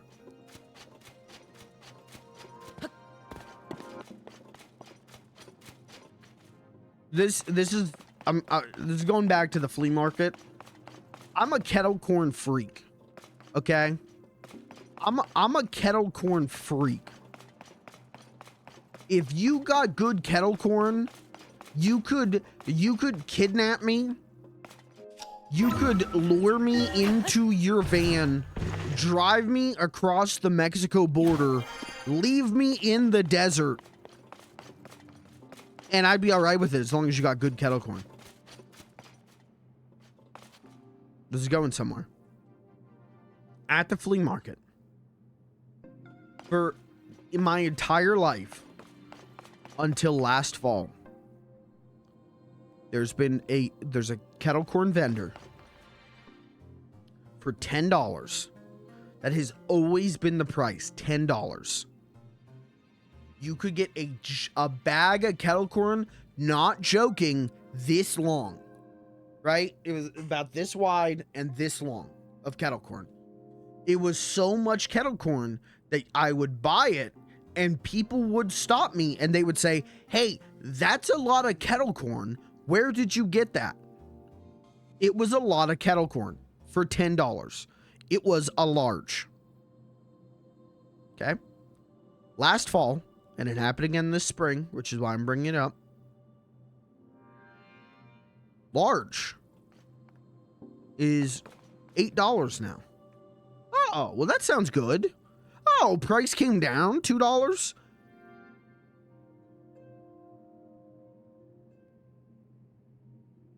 It's $8 for like a third of what used to be the large. It's about this much. It's about this much for $8. And the kettle corn's still good. Still tastes incredible. And I get it. Shrinkflation's a real problem. I get it. You know, they're in a prickly situation. You know, they're a small business. They're a small mom and pop operation. It's not like they're making money all year round. They need to decide, do we make the bags smaller, charge a little less, or do we start charging $20? You know, like they had to make a shitty decision, right? Totally get it. But I would happily pay $20 for this instead of paying $8 for this. This used to be a medium. I would rather pay $20 for this. I'd rather pay twice what I was paying for this than pay less than what I was paying for a third of what I was getting. Does that make sense? That's my take. And it you know, it is what it is. Obviously, these are unprecedented times. Obviously, you do what you gotta do. But I miss getting the big kettle corn. I miss getting the 2-foot tall kettle corn.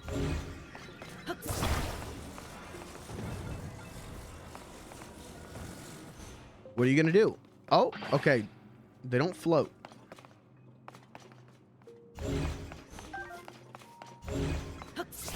Shrinkflation's crazy because it you know, you hear about it hitting, you know, oh, Frito-Lays or whatever, and you think like, okay, well, these guys fucking suck, right? Like, sorry, just lost the Frito sponsorship, but a Chip Chap will no longer be sponsored. But you know what I mean? Like, you hear about shrinkflation from these corporations, and you think like, okay, who cares? You know, like, they can cut their bottom line. Who gives a shit, right? But it's a lot of, like, small businesses, at least around me, who have been hit by shrinkflation really hard. Have had to conform to shrinkflation to stay alive, right? So, Middlesworth Chips is my favorite chip brand, and they used to sell, they still do sell 99-cent chip bags. But they went from, like, you know, like, about this, you know, a single serving of chips to now it's 99 cents. You get like 8 chips. You get like a handful of chips. And I get it. They are a small business. They are a locally owned small business. What are they going to do? I don't know. But, you know, it's one of these things where, you know, they're hurting. They're doing it because they're hurting. Because the prices have stayed the same for 20 years. So you know that the prices are changing because they're hurting, right? But you have to think to yourself, well, who's hurting them? And then from there you think, well, who's hurting them? And who's hurting them? And who's hurting them? And you follow it all the way up. And the answer is usually, you know, someone who can deserve to be hurt themselves. Someone who can happily take a little hurt if it means less hurt for the rest of us. But, you know, that ain't gonna happen. Starting to think these economics aren't going to trickle down for some reason. Wait a second. Much to ponder, much to think about.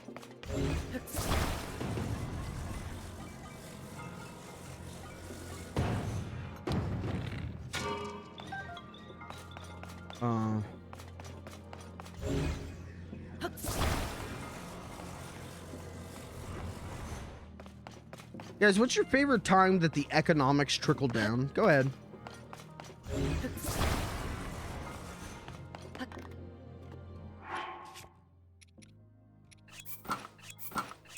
What's your favorite time that you said to yourself, you know what? It really works.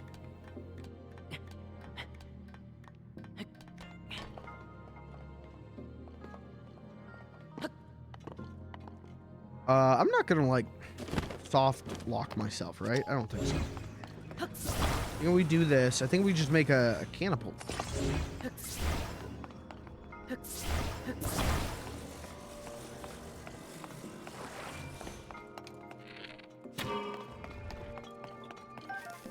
That work?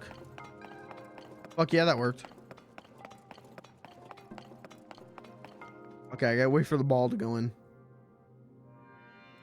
I guess I could launch myself, right? Uh-oh! We're good.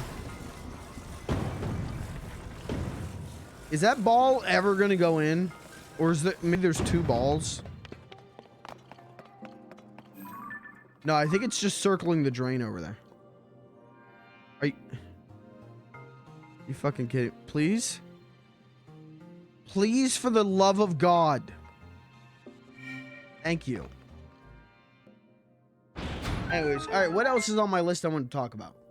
Soup. I talked about soup. I got that ham and bean soup. That was great. I talked about my brain melting Saturday night. You know what? Just for you, I'm going to skip ahead to talking about Target milk.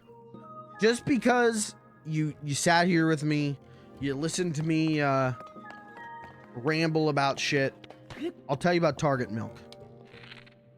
I'm figure hunting again. Chat, if you go to your local Target and you see the Playmates Ninja Turtles first, I think they're called the first appearance or first sketch figures in your toy aisle, and you say to yourself, you know what, I want to deal with shipping these, reach out to me, because I will pay you for them plus shipping plus extra. Okay, so I'm on the hunt for these. These were supposed to come out in June. It is now June, but a lot of people were getting them early because they were asking Target employees, and Lord knows I'm not doing that. Holy shit. But I went to Target. This is my second week going to Target to look for these things. Last week I had some luck. I got Ray Fillet, and that was cool, and Cream the Rabbit. My favorite Ninja Turtle character, Cream the Rabbit. This week I didn't get anything. Don't worry about it. They didn't have them yet. Nothing was changed. But as I walk into Target, I don't know how your Target's laid out, but my Target, you walk in the doors and you take a right. When you take a right, that's where like the grocery is, okay? So I took a right because you take a right and then you take a left and you end up at like entertainment. You end up at like video games and toys and shit. So took a right and there's a man pushing a cart. He's like in a white t-shirt, like khaki shorts, whatever, cargo shorts. And he's pushing a cart and he has a whole gallon of milk. And he's just like chugging this gallon of milk while walking. Just in the middle of Target. Just glugging on some milk. Now I'm gonna make the hypothesis that he has not purchased that milk yet. That would be an assumption of mine. I'm going to also put the assumption of You're probably not allowed to just chug milk you haven't paid for yet at Target. But homeboy was going to town.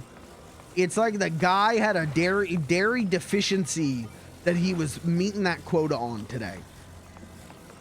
And I don't know, should I hate on him? I'm not really sure, but it was I was like taken aback. Quite frankly, his aura frightened me because of how hard he was chugging that Target milk. And I'm not gonna say anything to him. I'm not even gonna say anything to a Target employee about, hey, can you look in the back for these Ninja Turtle figures? Lord knows I'm not gonna say something to a man chugging a whole gallon of milk in the middle of Target. What do you think I am, crazy? That's not the way I want to get stabbed and die, okay? There are other ways I want to get stabbed and die. That ain't one of them. But yeah, homeboy was just going to town on some milk, and I don't. Is that respectable? Is that normal? Is that, when I tell you this story, do you think to yourself like, yeah, let the guy have some goddamn milk? Or are you thinking to yourself like, he's gonna empty that jug of milk, what's he gonna fill it up with?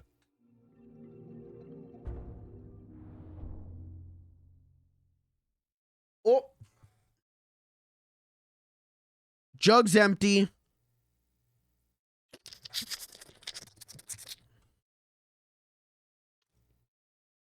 You ever come into a gallon of milk? What, just me? Turn the stream off. It's your bedtime. Go to bed, chat. Turn it off.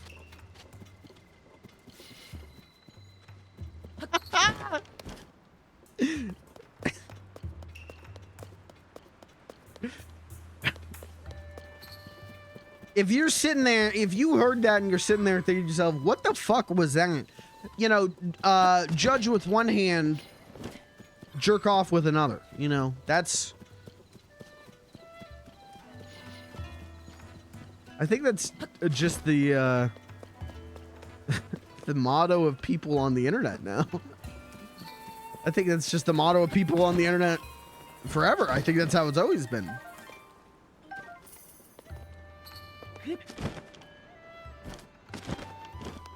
Anyways, that was the Target milk story. Homeboy was just having a good time slurping on some milk. But he had a very threatening aura. That man radiated power, and it did intimidate me. That guy's an alpha. That guy's an alpha.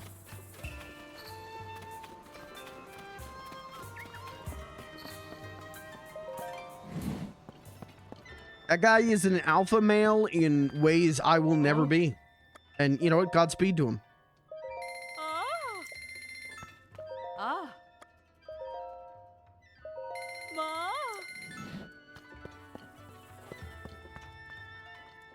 Should I have stood up to him? Should I have should have been like, hey buddy, did you pay for that milk? Should I have been a Target defender?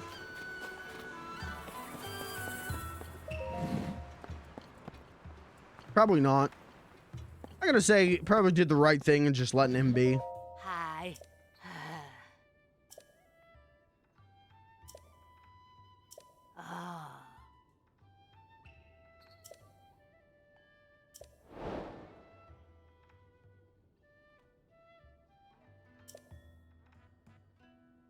Recommendations. Is this like a grocery store? Yeah, you just buy ingredients here. Okay.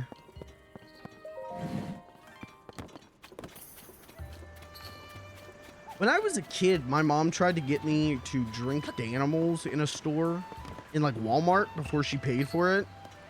And I wanted to throw up. That was such a horrific idea to me. She picked me up from a birthday party or something. She picked me up from a birthday party and I was really thirsty because all they had to drink was soda. And I didn't want to drink soda. And went grocery shopping after picking me up or something. And I just kept complaining about how thirsty I was because I was really thirsty.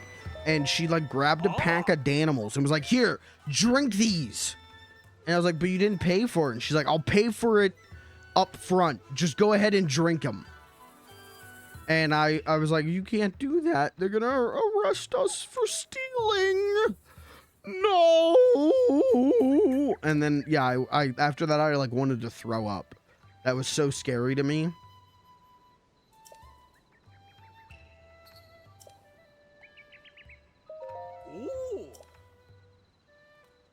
You guys ever stole from a store before? I've never stolen from a store, but I've been an accomplice. I dated a girl and we went to a grocery store. She wanted to go to a grocery store to get snacks.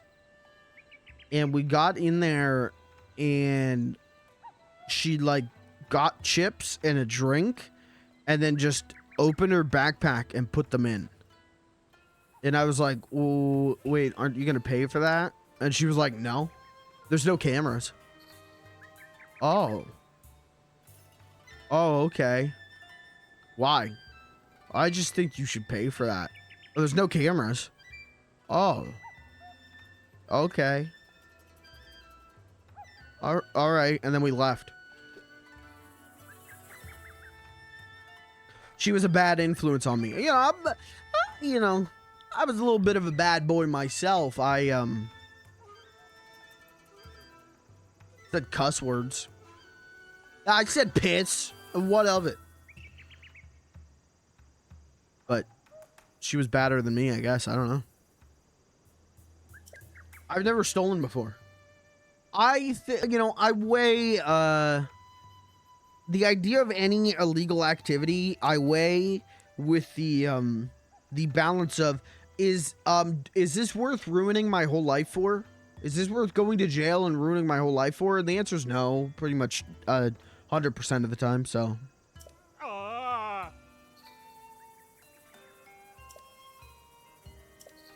That's just me personally, though.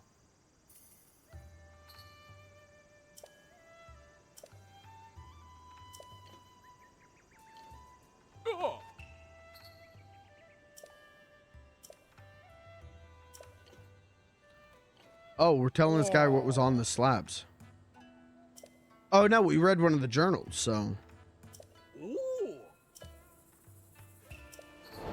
Okay.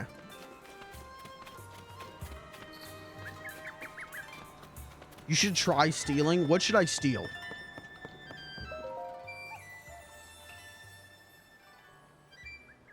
Guys, we're going to do a shoplifting stream. What should I steal?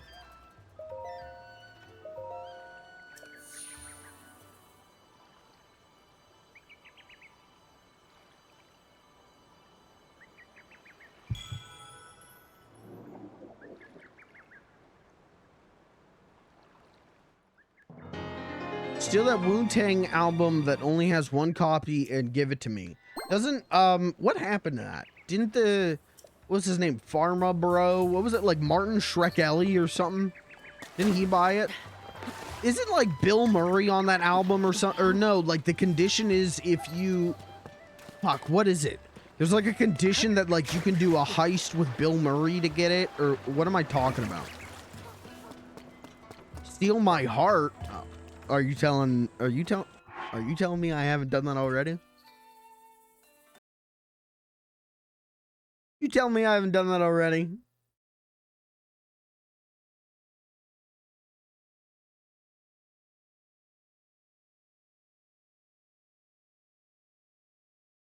What would you do if I came into your home and said, you ready to get married? What'd you do? You woke up one day, found out you were engaged to me. Hypothetically.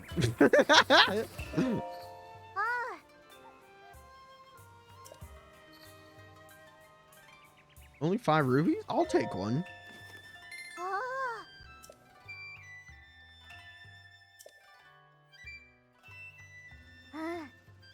Steal a TV? I feel like that's pretty easy. I feel like people do that a lot. Sorry. Sorry, I just wanted to pick up my ring garland. Sorry.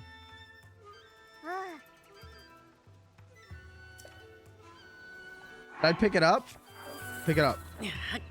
Oh, I just have it now. What do I do with it? Wait, I don't know what to do with this. Put it back. I'll come back for that. I don't know what to do with it, lady. I don't know what the fuck to do with this. Why did I buy this? What do I do with this shit? Here, you want this, small child? Have that. Bye-bye. I don't know what to do with that. Am I Stephanie McMahon? No. I'm just breaking into your home. I'm not drugging you and taking you to a chapel. Good reference. Good reference. Mods, give that guy +1 reference points.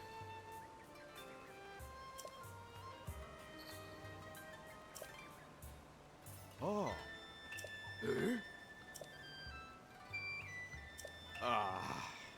The chief. Lady Impa retired? Paya is the chief of Kakariko village. I've been working as her assistant, but Lady Paya is ignoring her responsibilities. She won't listen to anything I say. All these ring ruins have her full attention. Even now, she's under one of the ring ruins with the Zonai survey team. That ruin over there. Oh. Wonder. Maybe seeing you will remind her about her responsibilities as chief. Can you do me a favor and stop by to see Lady Paya? I got you, Dorian. Dorian Gray over here, right? Okay, mods, give me +1 reference points. Thank you. Gonna put pop culture references on my next application. Yeah, do that. You'll get a job. Yeah, put name McLovin. Sex. Yes, please. Age old enough for kisses.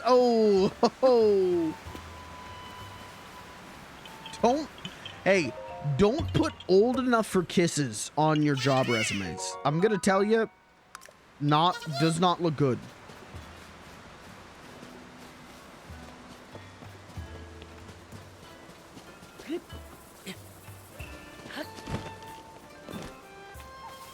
Kirby, you're a manager. Would you hire someone who put old enough for kisses on their resume? Let's say you're really short-staffed, okay? You're really short-staffed. Some guy applies. He's wearing, green Triforce t-shirt, cargo shorts. His job application next to age, he wrote old enough for kisses. Are you hiring him? Yes or no?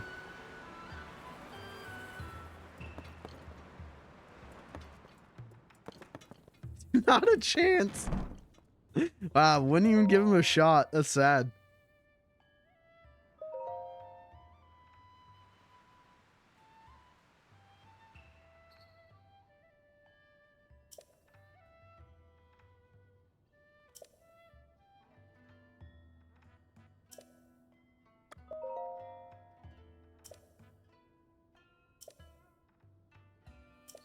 Evacuate the chasm immediately.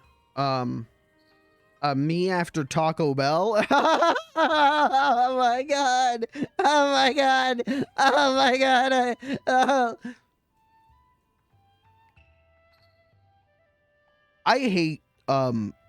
I hate Mexican food makes me shit jokes. I hate those so, like, that is top 5 joke pet peeve for me. Is mudslide. Yeah, that's me after a little bit of Taco Bell. What the fuck? I've never shit out my entire ass from eating Mexican food. And even if I did, that joke is so overplayed. Even if every time I ate a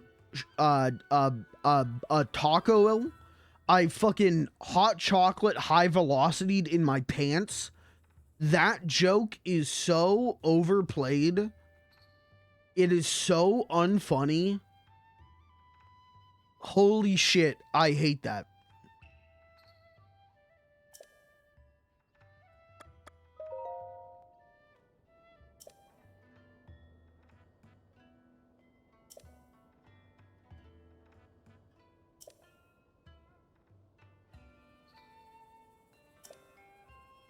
Chat, what gives you diarrhea? Go ahead, sound off.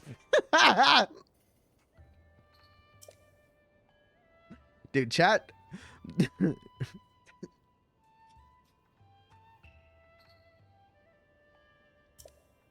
Don't answer that. Mods, ban anyone who answers that question.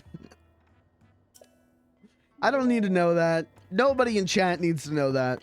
What makes you shit is between you and God, okay?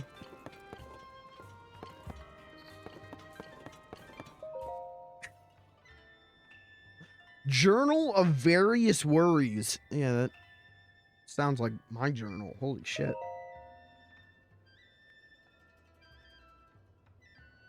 That sounds like my journal after I eat some Taco Bell and I can't find a bathroom.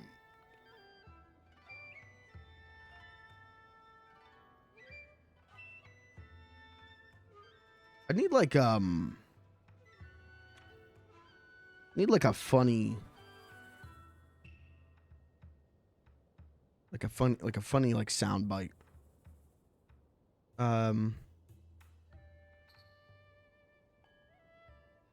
When I say that, like I do like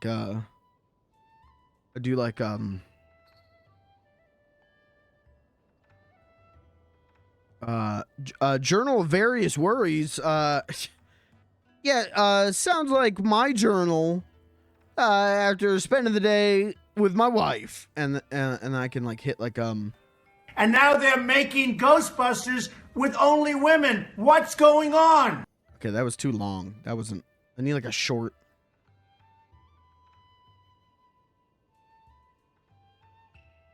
You know what? No, that was good. You know what? I'm happy with that one.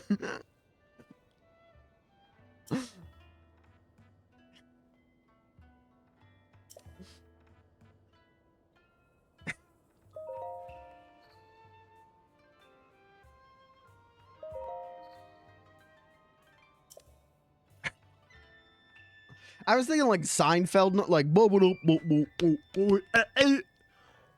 you know what? That was funnier.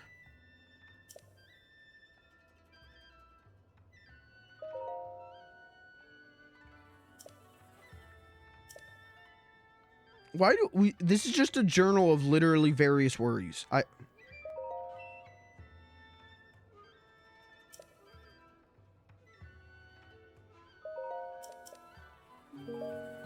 It's just everyone in town complaining about their problems. Should have just called the thing the bitch book. Write down anything you want to bitch about. Right.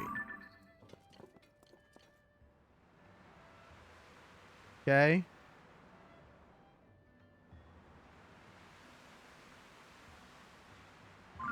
That's what I call this Twitch chat. The bitch book?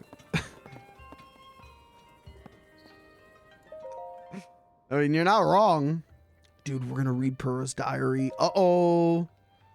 Perhaps it's a side effect of returning to my previous form from 100 years ago. But I had a dream about that time. Back then, Robbie and I did whatever we pleased at the Royal Ancient Lab. Age reversal experimentation, explosions. Wait, age reversal experimentation explosions, warping failure explosions, explosion prevention device explosions. I recall us trying things that likely would have gotten us tossed out if Impa and Princess Zelda hadn't covered for us. Impa scolded me often, but never too harshly. Those were fun times. I haven't decided where to hide 3 of my 4 diary volumes yet. A good idea to hide one of them away in my own room. Didn't look out landing a lot lately. Maybe I should go back to the lab in Hatino Village to place the diary. If I read that diary, I might have.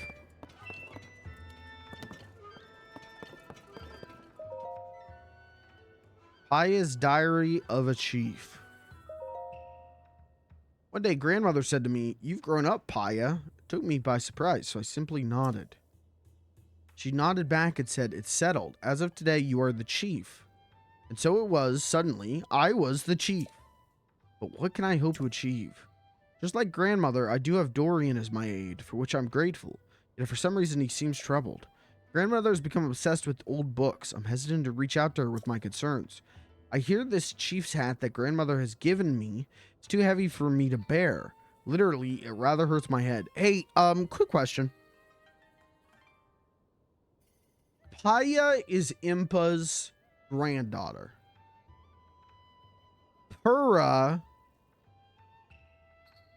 who was de-aged to a child, is now a full-grown woman, right? But is there a relation between Pura and Impa? I can't remember.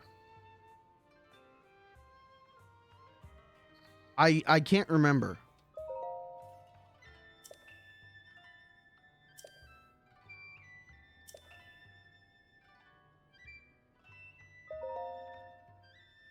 Five large ring-shaped ruins fell down upon the village.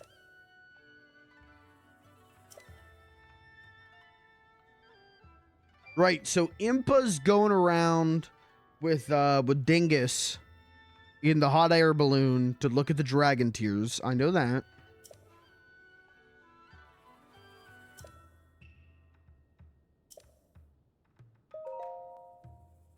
Prayer of Lookout Landing.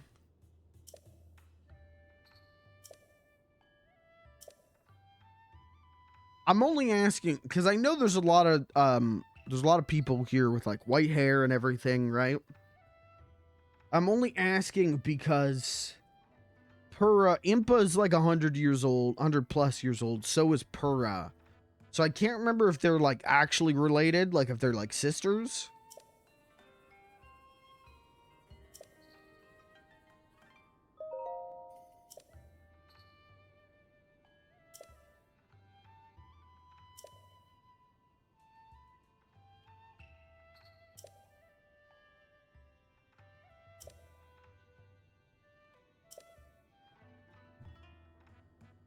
Okay, the ring garlands. I remember those from 5 minutes ago.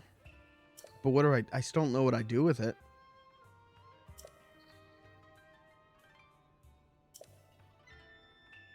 Okay. Hey, chat, I played some more Crash. I talked about this at some point last week, but I just had a moment where I was like, I want to play a Crash Bandicoot. So I popped in the Insane Trilogy and I was playing Crash 1 and I went, I have like all of the trophies outside of the time trial relics. Why am I playing this? This game is not very good. Crash 1 is not fun, in my opinion. Why am I playing this? So I just went, bye-bye. Stopped playing it last week. This week I went, okay, well, let's pop it. Let's do Crash 2, right? And there's a weird thing with the PS4, playing the PS4 game on the PS5, where you can't see the trophy lists for Crash 2 or 3 until you've unlocked a trophy for them. I don't know why. It's a weird glitch. But so I was like, well, I have to unlock a trophy to see how far in these I got. I don't know how far I got. So I don't know when I'm going to see a trophy pop. I guess I'll just keep playing. So, you know, you got to start a new game because it's a new console and everything. Start a new game. Immediately, it is like, oh, this game's so much fucking better than Crash 1. Like, you would think because it's all being remade together that things wouldn't be that like different quality wise, but just the base. Oh my god, look at the prices. Holy shit. Just the base. Oh, is this the, yeah, this is the like neon, like skeleton, right? Yeah. Just the original base games are so much better quality wise that the remakes are better quality wise.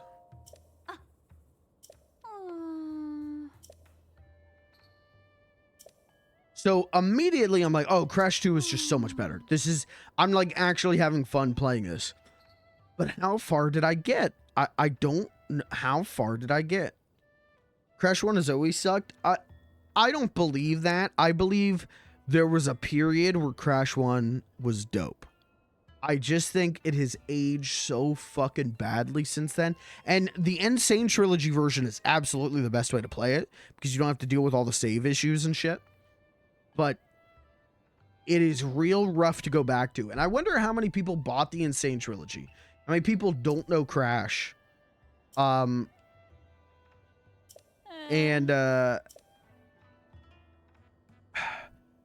the Insane Trilogy to like, I'm gonna play Crash Bandicoot.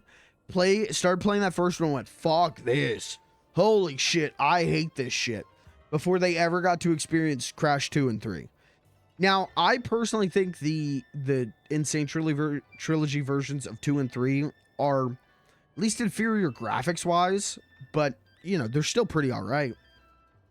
Anyway, so I'm going, well, how much do I have to play to unlock an achievement, to see the trophy list, to see like how far in I got? I finished the first stage and got a trophy for doing that. Or I think it was a trophy for finding a nitro route. And I went, oh, and I opened up the trophy list and it went, yeah, you got 1 trophy. Oh, so years ago when the Insane Trilogy came out, I played all of Crash 1, 100%ed it outside of the time trial relics, and went, fuck this, and never played Crash 2 and 3. Never played the ones that are actually fun to play. So I was that guy that I was like, I wonder how many people had this happen to them. That was me. I was that.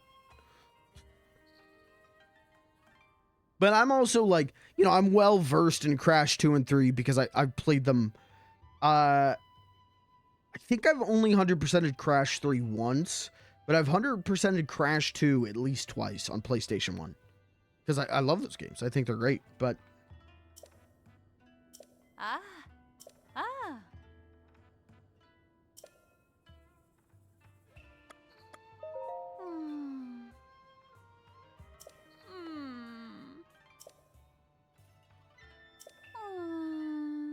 Money for grandmother's treatment. Uh-oh. Grandma fell in the tub again. Okay. Right, there was the thing about Lazzle. Lazzle has, like, gloom poison, right? So, we gotta find a cure for that. God, there's just so much here. What the fuck is this place? It's exactly what I did. Okay, so you're a victim of it too, then. I never did the time trials because I didn't think they were fun then or now. I don't mind them. I get the appeal of them, but they're definitely like not something. I guess I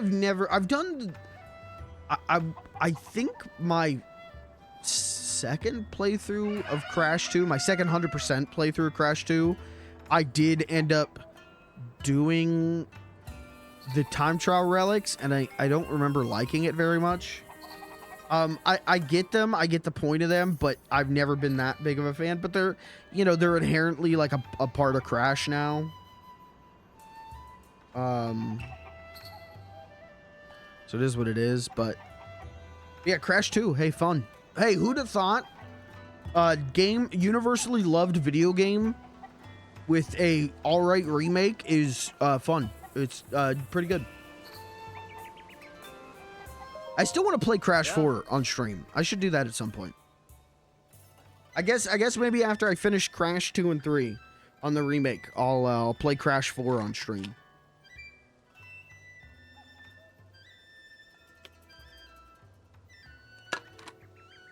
Never played 4. Yeah, same here. I don't even really know why. I think it's, well, we talked about this last time. It was just like, by the time 4 came out, Crash felt really overexposed. That's how I felt. I felt I was like sick of Crash Bandicoot by the time 4 came out. I was sick of every day seeing Crash Bandicoot Funko Pops and energy drinks and headphone holders and t-shirts, and it was just like I was just sick of it, I think. And so when 4 came out, I just had no interest in it, I guess. But supposedly 4 is incredible. Supposedly 4 is really great. Supposedly it's a bitch to 100%. Supposedly it is a nightmare to get every like trophy and achievement. But it's a fun game. It's me, Wordsworth, the ancient Hyrulean scholar you met at Lookout Landing. Aren't you curious about my findings here, Link? Oh. This is a picture of the stone tablet that fell from the sky at Lookout Landing. I managed to decipher the inscription on it using my notes on ancient Hyrulean I had storage at this research lab. Here's what it says. Once held by Honore Els Hoshmede to King Rauru and Queen Sonia, thereafter to his sister on to Princess Zelda. Her on theys greatly stand on 12, Mo with Ali, make Y and Dite, min time, with the royal family. So Mikde heroi remembrance preserving for the sake of him on whom our hope race day. There's not much going on. There's not much to go on, but you can clearly read the names of King Rauru and Queen Sonia, the founders of Hyrule. The name Zelda is clearly legible elsewhere in the text. The author finishes by saying that she will write about the royal family's daily lives in 13 segments. Certainly seems to be a royal diary left behind by a chamberlain or someone of equal station. The part that catches my attention is the third name mentioned, Zelda. There's no record of anyone by that name in any of the other texts we've unearthed so far. But this is evidence that the name Zelda is much older than the princess. Yeah, buddy, that's what it is. Oh. So here must be the start of a first-hand account of Hyrule. Did you notice the number 13 there? That means there are 12 more stone tablets to be found. A royal chamberlain really left these. It's an interesting perspective on the day-to-day life of the era, one which the history books don't mention. There's so much we could learn here of King Rauru, Queen Sonia, or even this curious woman named Zelda. 12 stone tablets left. Fascinating. You happen to find more stone tablets on your travels. Get some kind of visual evidence of them and show it to me. Oh, just take pictures of them? Wait. Okay. Alright, well, we're gonna do that. I wonder what the reward is. Cool. Holy shit, we can finally do something. I thought we were supposed to translate those tablets ourselves. But if we just got to take a picture of them, that's cool. I can do that. I've always wanted to sleep in a loft like this. I would love to live like this. Is that weird? I don't know. I also never played Spyro 2 or 3 remake. I haven't played any of the Spyro remakes.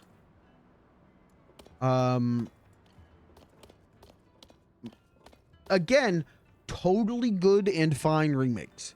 But I feel about them like I feel about Crash 2 and 3. Remade of, the vibes are off. The PS1 vibes are so important to those games for me that I don't... Playing them without that, without the dithering and the texture warping and the low poly models and nasty Nork and you know, playing them without that, I'm just like not into it that very much.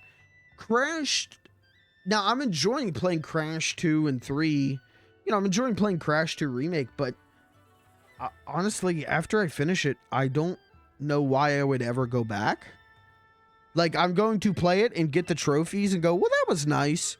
But I'm never, when I'm going to say to myself, hey, I want to play Crash 2, I'm going to play the PS1 version. And the Spyro games, I love so much, specifically Spyro 1. 2 and 3, I never played 3, and I played a little bit of 2 and never went back to it for some reason. I would love to play all 3 of those on stream. That's something that's on my list on stream. But anyways, I don't know, they just don't have that vibe. They don't have the aesthetic, they don't have the vibe that I like. And so I've just never like played the Spyro ones. Crash, it was insane. Ha, that was actually an unintentional pun. It was insane when those remakes came out, and I was like, fuck, I gotta get the Crash remakes. And again, it's the best way to play Crash 1. It's way better than the original version of Crash 1. But by the time the Spyro remakes came out, I just thought like, I don't want to pay $60 for versions of these games that I'm going to like less. That's not to say that they're worse. I'm sure there are like quality of life reasons that are better than the originals, but they just don't have the same vibe. But I own the thing. I got the thing, I think, for like $5 digitally on PSN, and I will play them at some point, but if I stream the Spyro games, I'm going to stream the PS1 versions. If I stream Crash 2 and 3, I'm going to stream the PS1. I just prefer the vibes of those.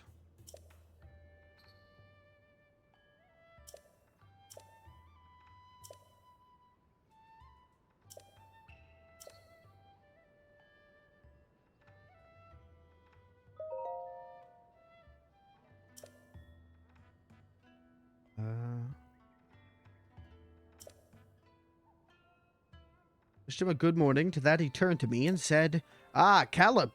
Sorry I didn't notice you working overtime today, huh?" I thought back to the night before as I was heading in. I saw Toro sitting on bare earth examining a stone slab. It hit me then. He had stayed up all through the night puzzling over the slab, never moving from his perch.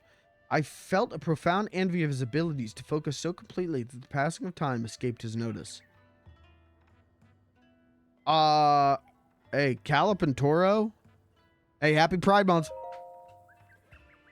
The researcher's duty to use his wisdom and intuition to bring to light historical truths which the ruins would keep secret. We carry on the work of our forebears and continue our pursuit tirelessly, then pass what we learn to those who come after.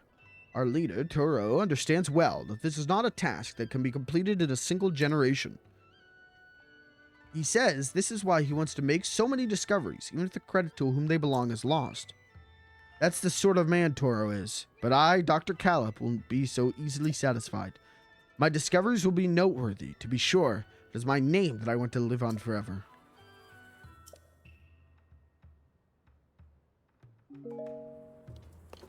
Calip's the one who's with Impa, right?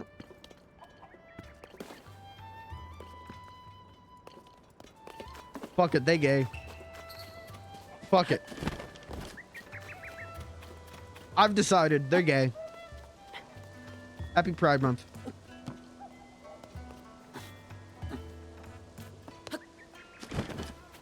Isn't it interesting?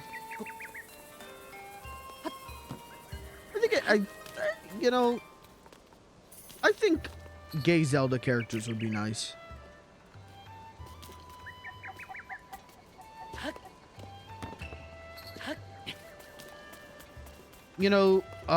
Well, Link is a twink, but like I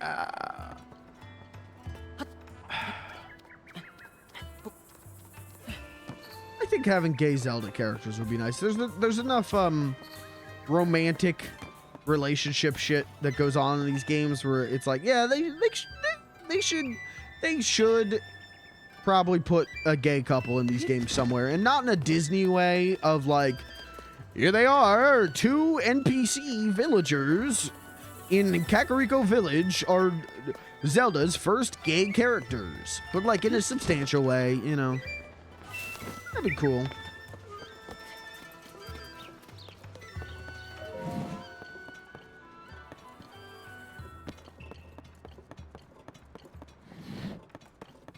Which you know, someone's gonna hear me say that and go, they're already gay characters. Link. To which I would say, I don't think Link's gay. I think Link do love that princess.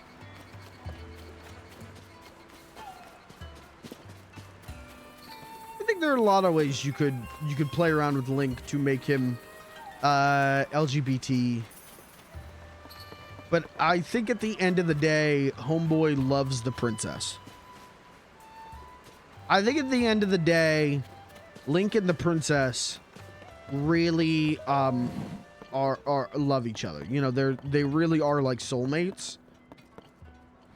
So I you know, I don't know. Figure out what you want to do with that, I guess, but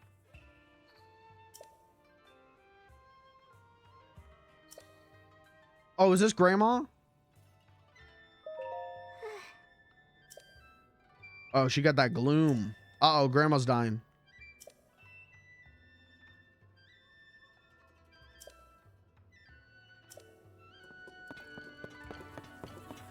I think, you know, this is just because I think I've been a Zelda fan for so long, maybe, but in my head, Link is a cis male, right? In my head, I think so. I think he loved that princess. I do think he's a little bit of a twink. But I think, in my head, that's how it is. But, you know, I think that's the thing that's good about Link being a silent protagonist and everything. I think you can kind of do whatever you want with Link. I think if you want Link to be like, you know,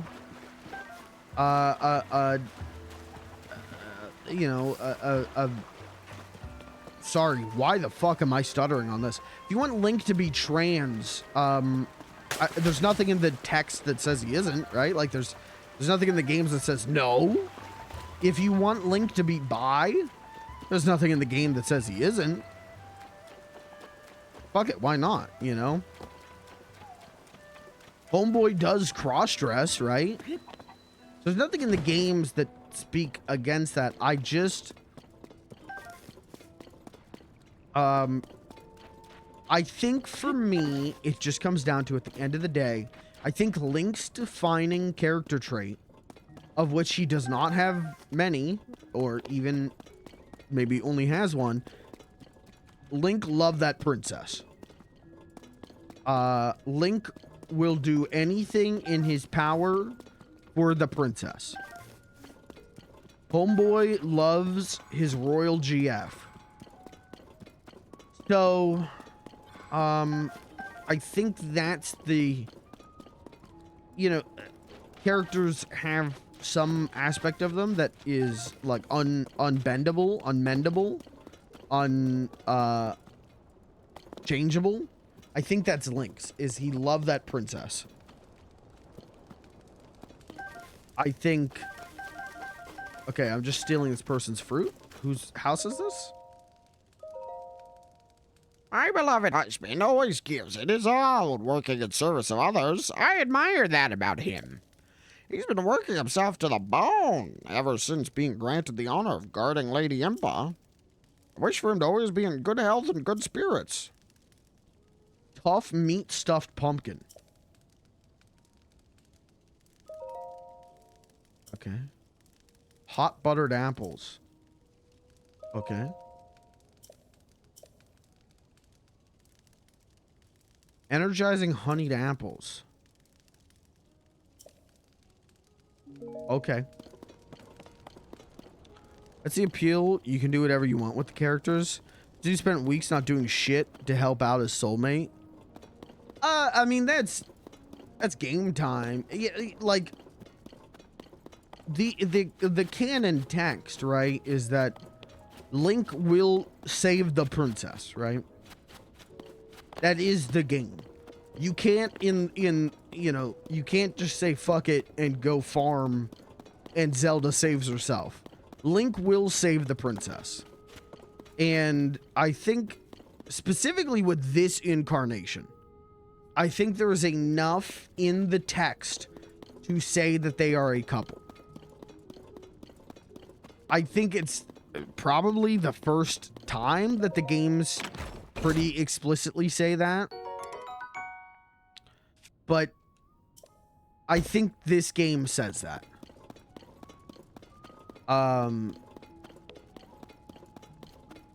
So to me, like the only thing that you can't bend with Link is that he loved the princess. You can fucking you can bend his gender, right? Like you can bend his sexuality even. You can bend whatever. You can bend his personality. You can bend whatever about him. But I think at the end of the day, homeboy loved the princess. But I think Link's gender and sexuality is probably more easily bendable and fluid than many other Nintendo characters, right? Like,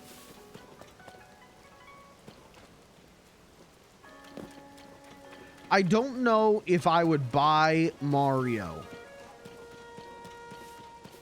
being like F2M trans. I don't know if I would buy that. I don't know if I would believe that. You know, I don't know if I would believe Donkey Kong. I don't know if I would I believe Yoshi could be gay. I'd believe that. But I don't know if I would believe Donkey Kong, right? Because Donkey Kong is well, you know, is Donkey Kong having sex with Candy Kong? We don't really know that. And I'm hoping Nintendo will answer that in the next game. But I think of all the characters who it's the most, not only believable, but I think, you know, people would actually want to not be like cis straight male. I think Link was probably pretty high on that list, right? If not the top of the list. It's like Miku. You could do anything with Miku. Can I kill her? Can I beat her to death with my bare hands? Sorry, I shouldn't say that about Miku. Miku's got like a Taylor Swift level fan base, right? I shouldn't say that about Miku. I don't know anything. All I know about Miku was Domino's Pizza, so I shouldn't be saying these things. Oh, and that time that Miku was on Letterman, and Letterman didn't know what the fuck was happening.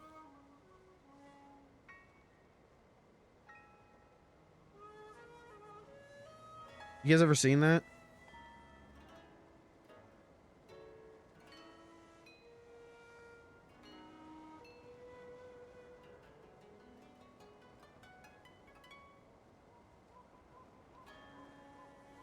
What is happening? Stop. Hold. Hold for Miku. Chat, brace for Miku.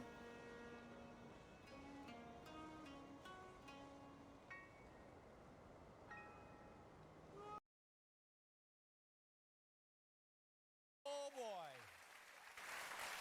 Now listen to me.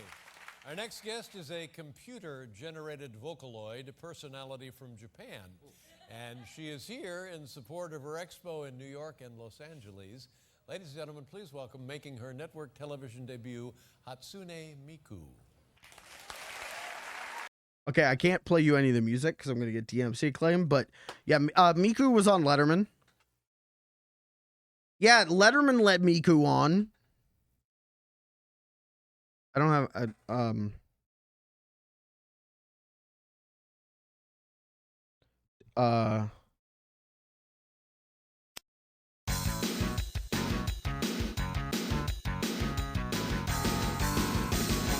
This is the only music I have.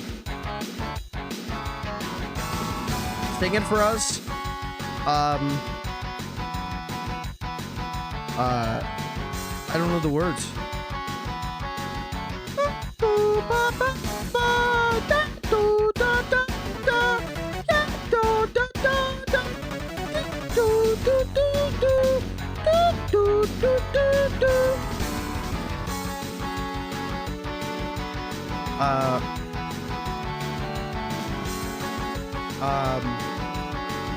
This is the ultimate showdown.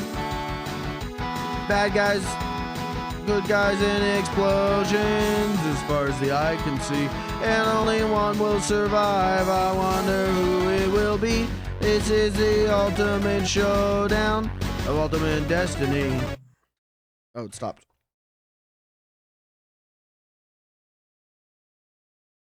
She's still going, huh?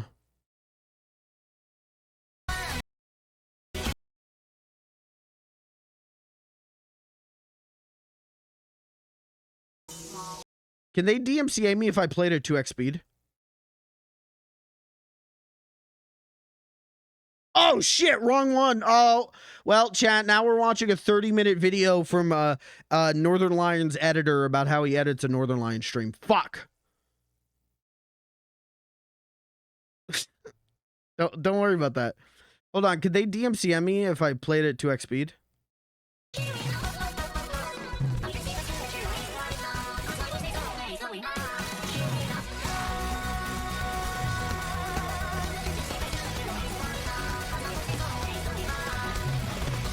Yeah, Nightcore Miku. Look at, hold on. Cut back to that. Do you see Paul over there? Do you see that? Hold on. Look at him. Dude, he has no idea what's going on. I mean, to be fair, I don't think Letterman does either. All right. Give me Miku at 75. Thank you very much. Thank you so much. Thank you. Hatsune Miku. Yeah. Ladies and gentlemen. Thank you. Okay. There she is. All right, that's fine.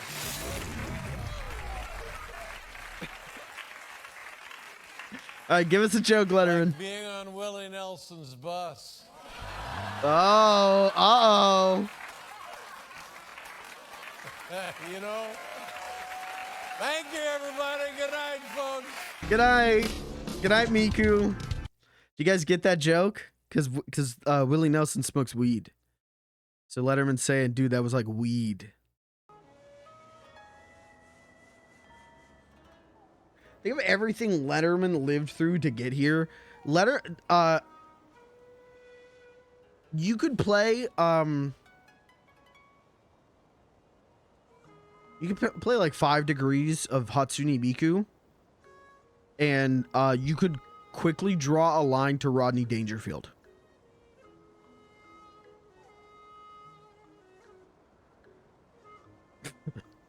There is a direct line from Hatsune Miku to Rodney Dangerfield. Right? Miku to Letterman, Letterman to Carson, Carson to Dangerfield. I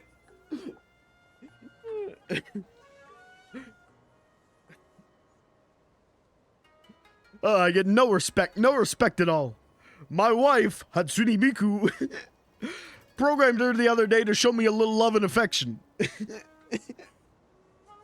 When I tried to boot her up, she blue screened. Oh, no respect.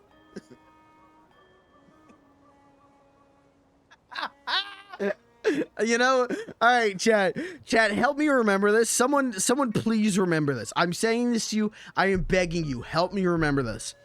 When I play The Sims on stream, when I finally get around to doing the Sims streams I want to do, please help me remember I want Hatsune Miku and Rodney Dangerfield to be married. I want them to be a couple. I want them to be married.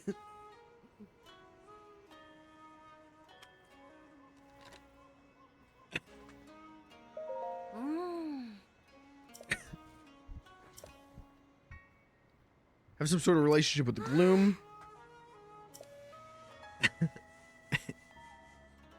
Miku to Connor O'Malley. Who? Okay, Miku to Letterman.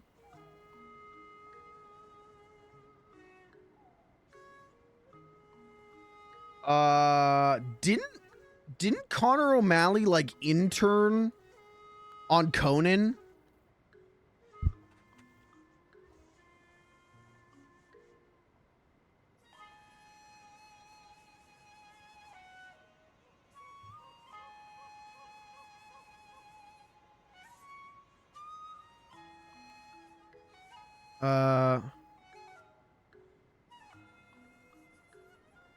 Am I wrong about this?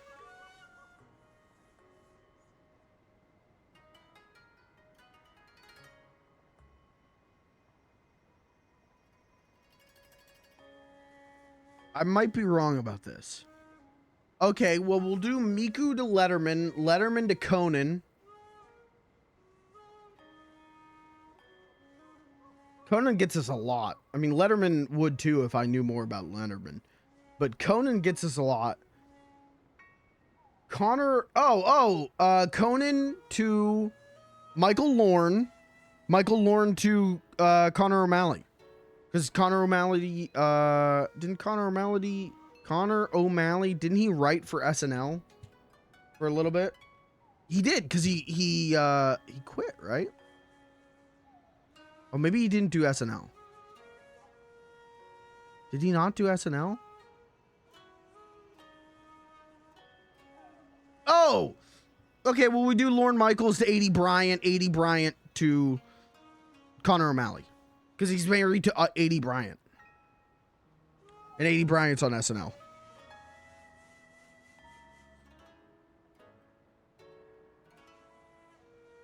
Yeah, that works. Conan to Joe Pera? Oh, that's even easier. Conan to Lorne Michaels. Why did I say Michael Lorne? Lorne Michaels. Lorne Michaels to 80 Bryant. 80 Bryant to Connor O'Malley. Connor O'Malley to Joe Pera. That's easy. That one's easy. Miku to JPEG Mafia. I don't know anything about JPEG Mafia. I literally cannot do that one. I don't know anything about JPEG Mafia. Comedians, I can do. Miku to comedians, I can do. I can't do Miku to music I know nothing about. Frederick the Great to Ninja from Fortnite. Who's Frederick the Great?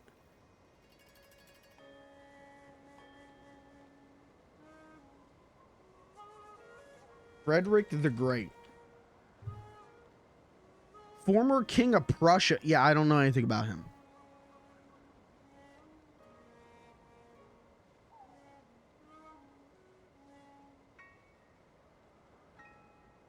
I don't know anything about this guy. Okay, I'm unsubbing. God damn it. I've lost the Frederick the Great vote.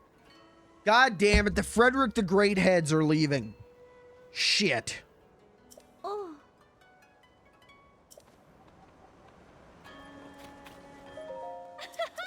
Red heads.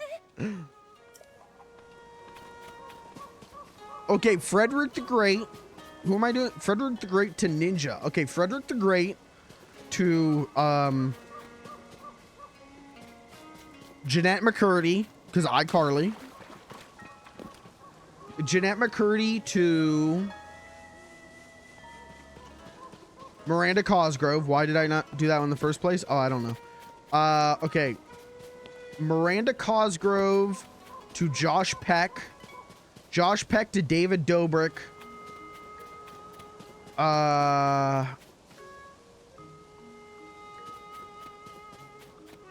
I don't know anything about David Dobrik. I stumped myself on this one. Genius. Well, Frederick the Great was on iCarly, right? You remember that episode? Wouldn't that be dope if Fred was the king of Prussia? Just a fun idea I've thought of. Guys, I think I know how we can bring Fred back.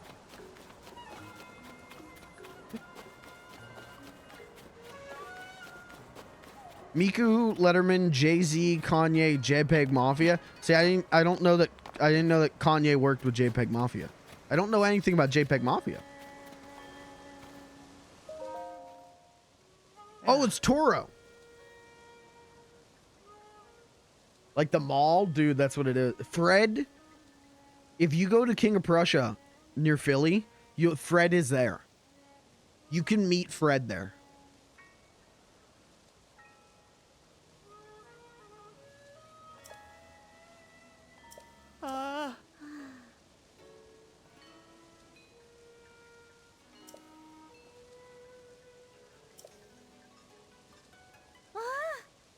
Hi, it's me, Link.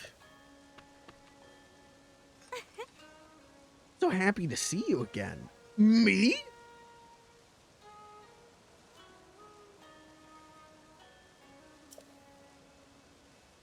JPEG Mafia is great. I'm not denying that. I don't know anything about them.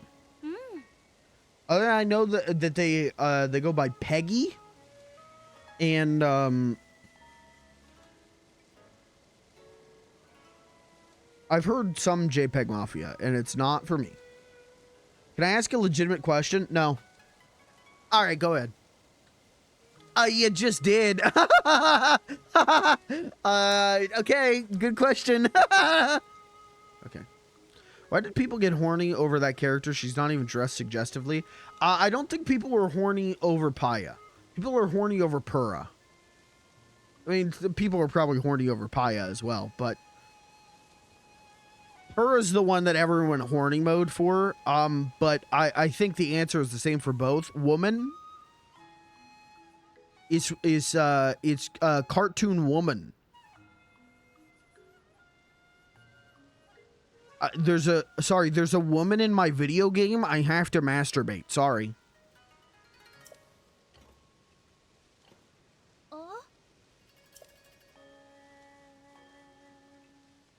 What about that guy with the shirt off? That's the thing. That's a guy.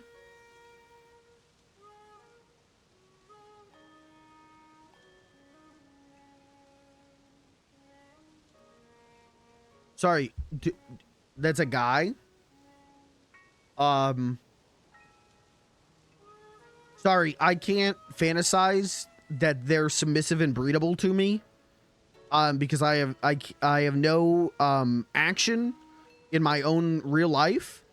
So I have to take fictional characters and make them submissive and horny so that I can feel any kind of control over myself or my own sexual urges.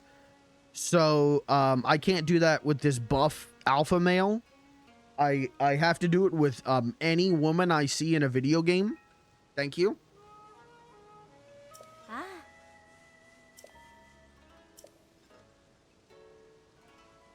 Yeah, and guys are fucking yucky. Yup.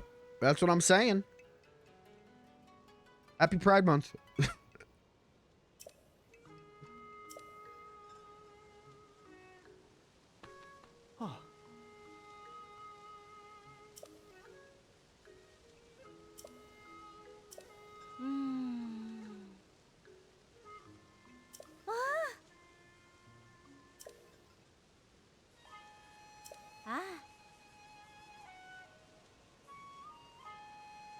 Guys, what do you are you okay? Here's now hold on. I got a legitimate question. Now wait a second. I got a legitimate question. Okay, guys are yucky, right? Ew. But girls have cooties. So I don't. What am I supposed to do?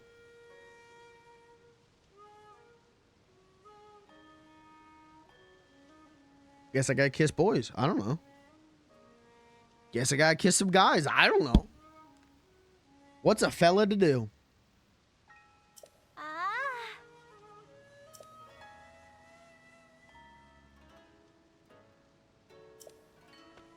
Huh.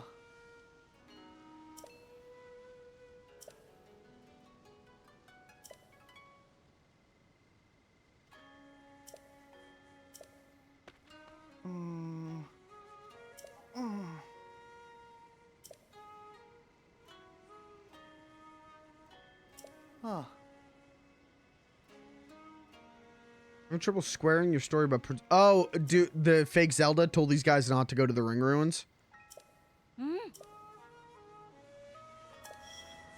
Interesting. All right, well, she was my girlfriend, so see ya. I'm going.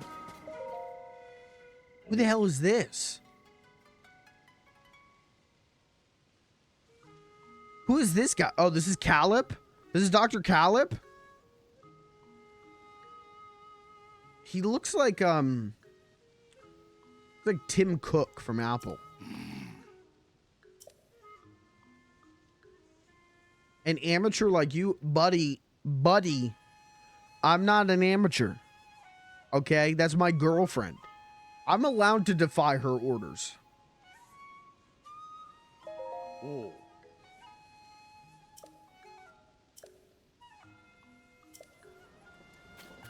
Alright, fuck it. We'll just sneak around.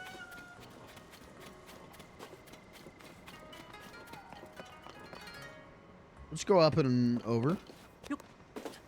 I do need to find out how to make... Because I have Sundelines, right? Somewhere here. If I could make a potion... Save Grandma's life...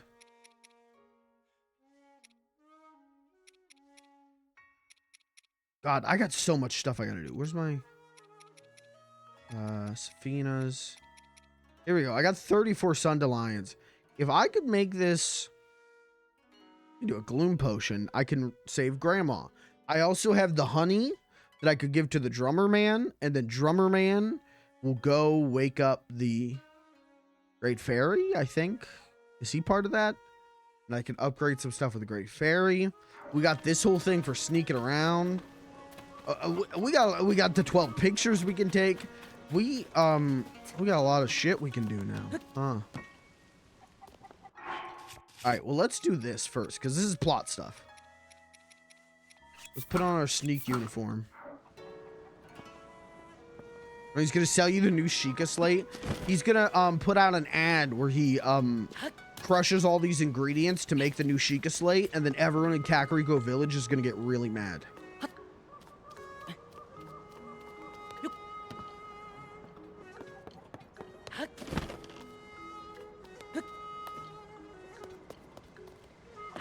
Yeah. Hey, buddy, I'm just an amateur. Hey, bud, fuck you. Amateur my ass.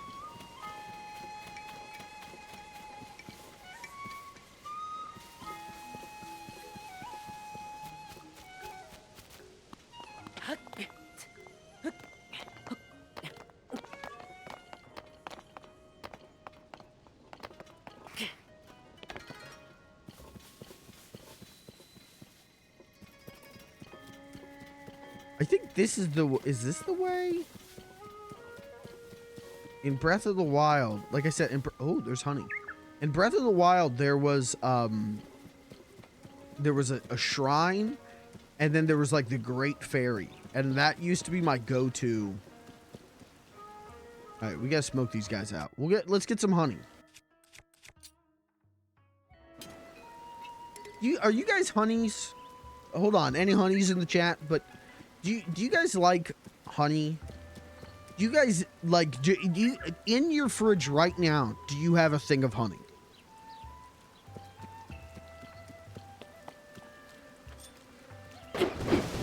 Okay, didn't mean to do that.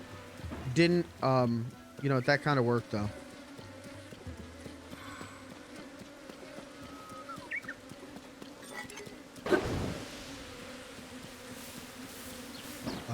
I need that.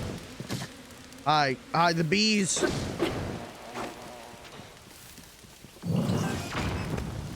Okay, fuck it. We're burning down the whole forest. I don't give a shit what Smokey Bear said. I had a moment where there was a Smokey Bear sign at the flea market, and I was like, oh, I could buy that. Oh, and then they wanted like $200 for it. I was like, oh, no. Not my fridge because honey never expires. Oh. I don't keep honey in the fridge because I'm not a psychopath. Okay. All right, chat. Chat, time to play our favorite game. Chat members make random assumptions about the mental state of another human being. Guys, not a psychopath because I didn't know you don't put honey in the fridge. Didn't know that because I don't have honey. I don't use honey.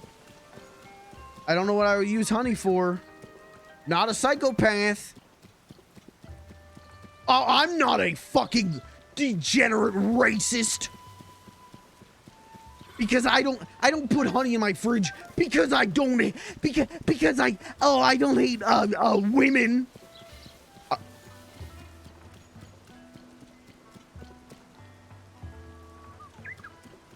I don't put honey in my fridge because I don't kill small animals. I don't even know what to use honey for. So I've never even bought honey. I don't know what to use honey for. I was going to ask you for what do you guys use honey for? But I guess now I'm a fucking psychopath. So now I'm a psychopath. Now I've been now I've been branded. Now I'm on the fucking run from the police.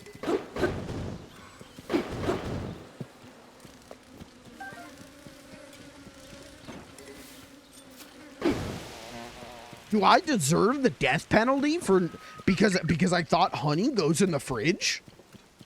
Should I be shot and killed? Should I just die? Many are saying, yup.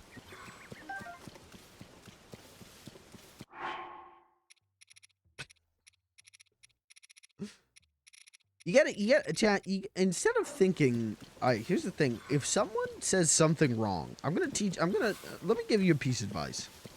Let me give you something to help you through life. If someone says something incorrect or strange, take your damn clothes off.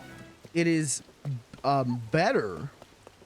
In fact, I would say it is morally correct to assume that they don't know due to lack of experience, instead of assuming that they fillet small animals. They shoot the neighbor's cats and fillet them and hang the skin on their neighbor's garage, and with the blood write messages on their garage door. It's better to think of that person. If someone says something incorrect, it's better to think of them as just they don't know, as opposed to thinking of them as a fucking murdering psychopath. It's just general rule of thumb I think will help you out in life.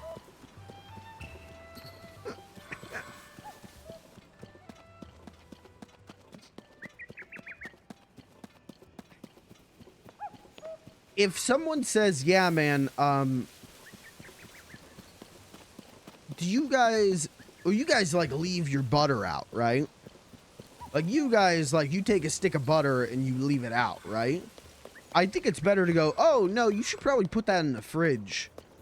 As opposed to, you fucking monster, I am going to burn down your home to protect myself and my family.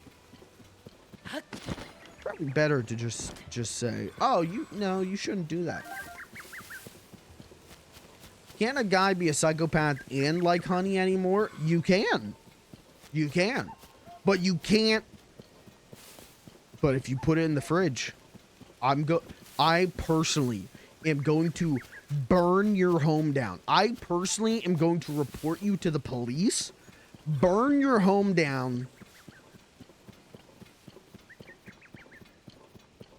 murder your entire family, frame you for the murder,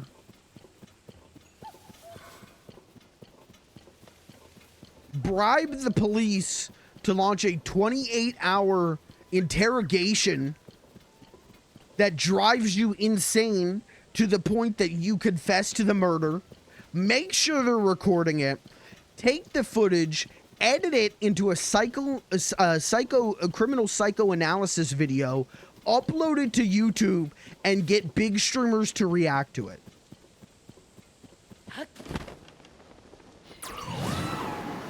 You fucking psychopath.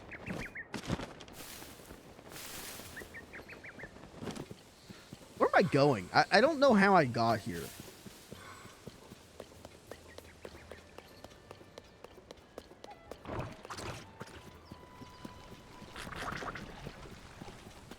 You know what? You saying Winnie the Pooh did make me think, you know what? Winnie the Pooh doesn't have a refrigerator. That's true. He doesn't put his honey in the refrigerator. But he also doesn't have pants. So I don't know if I should model my life after what he has not.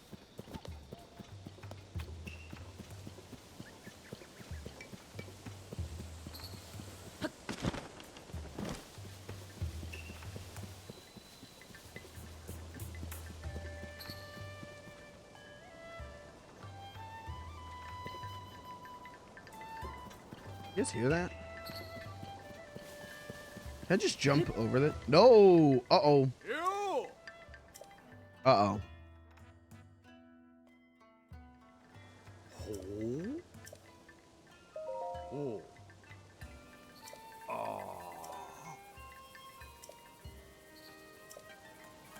Well, what the fuck am I supposed to be doing? Yeah. Oh.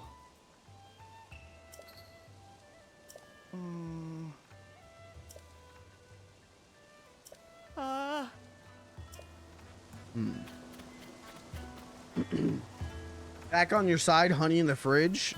I'm not even saying put the honey in the fridge.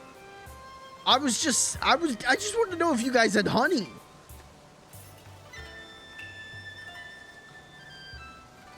You guys reacted to that like when someone posts on Reddit. When someone posts on Reddit like, hey, was just in a car accident. Both my legs are broken. Should I call 911? And people comment, how are you driving the car if your legs were broken? Well, well, wait, that's not, wait a second. That wasn't the question. That's not my question. Why aren't you, you should be driving a bike? I don't, okay, I don't know. That wasn't the question. Wait.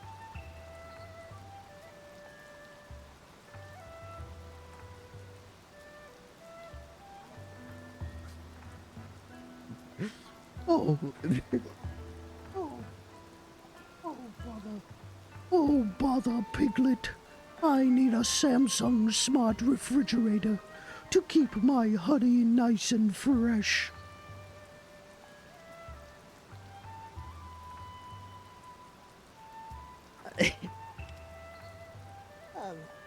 But Pooh Bear, honey doesn't need to go in the fridge.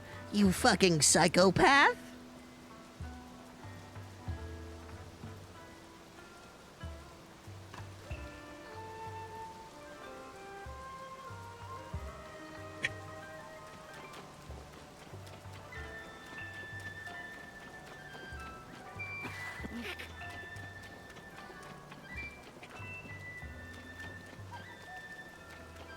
Let's go over to Rabbit's house and have him teach us how to install Minecraft on our Samsung smart fridge.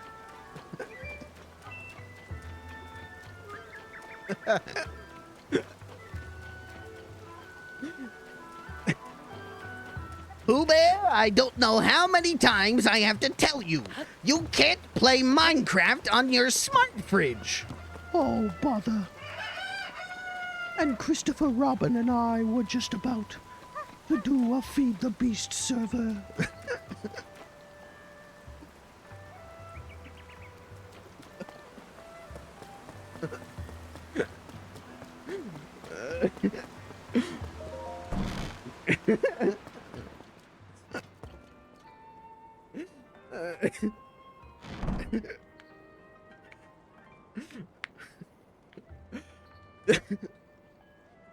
Oh, Piglet. It has Twitter integration. Oh, Piglet. It has Twitter integration on this fridge. Oh dear, Pooh Bear. Pooh Bear. I opened the replies to your tweets, Pooh Bear. Oh, dear. Nodes and bio.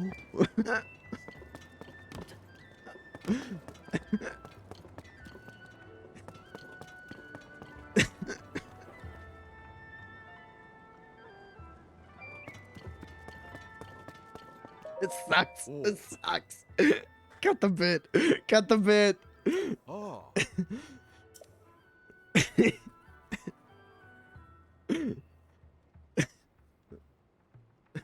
Oh. Oh shit, I am wearing a Yiga Clan outfit. Whoops. Whoops, sorry. You know what? That one is on me. I am wearing an outfit of the enemy. Oh. Where is she? I need to talk to her to figure out what the hell I'm supposed to be doing.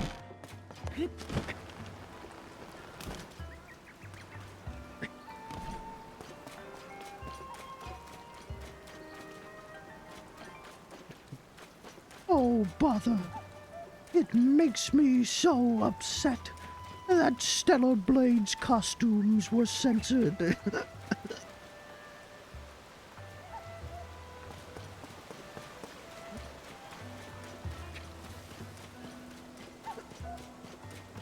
Just, you know, just think of what he would tweet. Now, Pooh Bear's too innocent.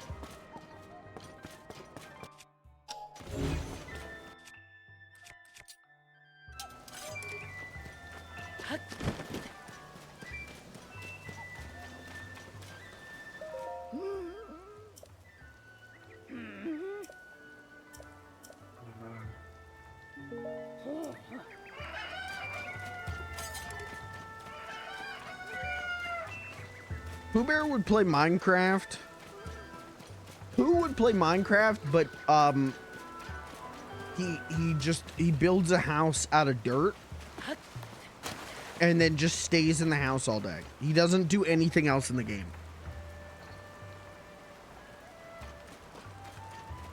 Oh, Christopher Robin.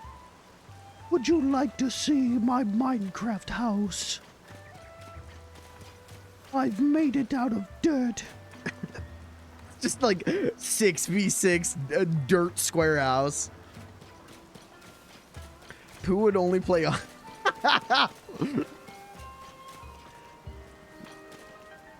Thank you, Rabbit, for teaching me how to download Steam. Oh, what game would I like to play? Honey. Honey Pop. Oh, I'd love to play a game with Honey. Fucking boots up the game. Oh, bother. Where are their clothes?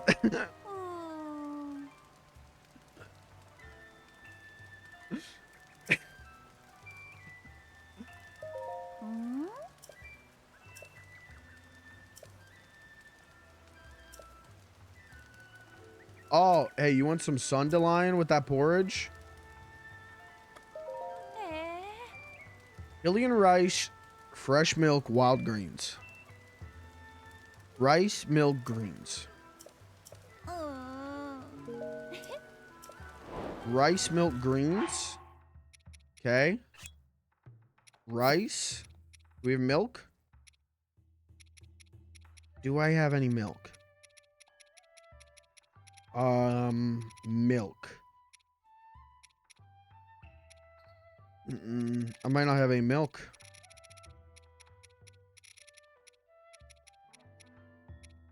Spice.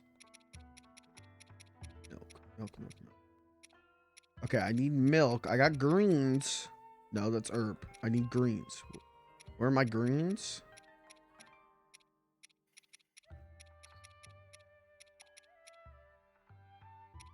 Fuck, where are my greens? I wish you could just search. Greens. Maybe this will help me. No, not Iroh greens. Where the hell are the greens? Greens.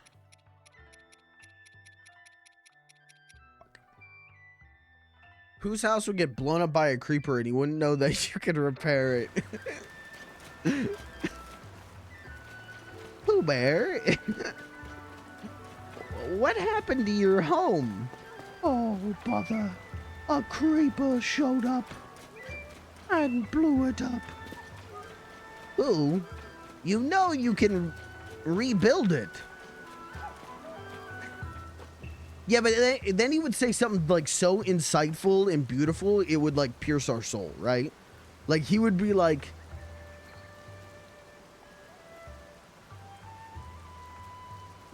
The damage that the people we encounter in life cause is not something that needs repaired. It's just something that needs to be accepted and lived with. and then, you know, boomers quote that on Facebook. They make Facebook memes of that for the rest of their lives.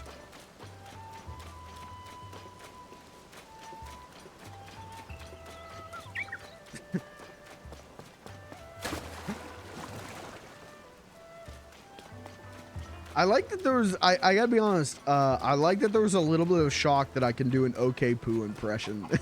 It's very funny to me because that's not one I do often. That's not one I whip out often. Okay, do you got milk? No.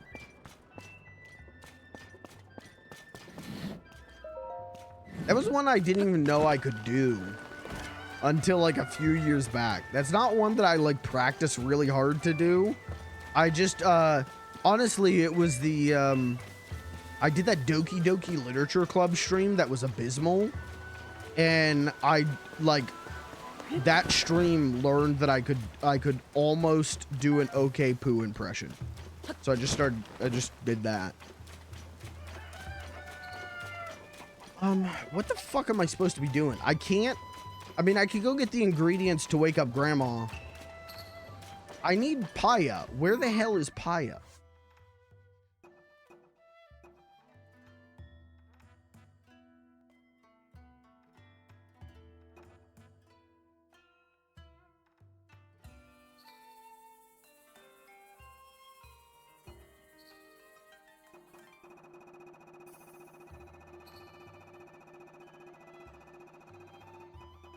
You know, you streamed that game, you must have hated that.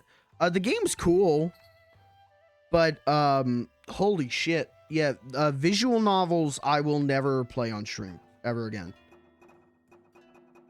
That is an unstreamable thing for me.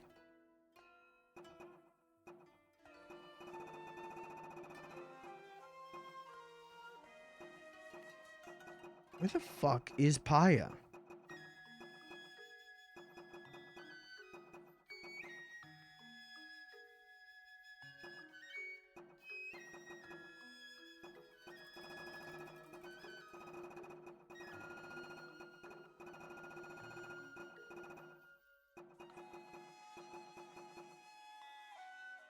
God, we have so many quests we need to do. Am I ever gonna finish this game? You know what? I'm okay with saying, yeah, but it's not gonna be for a while. I really think we're going to hit at least 100 streams of this game. Okay, well, I don't have a quest from Paya. I thought you'd think Paya would be in here, but she ain't. You'd think Paya would be in the house. I don't know where the hell she is. Yeah, Doki Doki Literature Club. It's a cool game. It's a really dope game, but that was a period where let's say like no one was watching my stream. It might be post Kirby and Crunch coming around more often. But it also might be before that. I just know that stream like fucked up my throat so bad. And wasn't funny and wasn't fun. There was no purpose to it existing. It was miserable. It was very bad. And nobody had a good time. Grabbing a drink? Which stream? This one.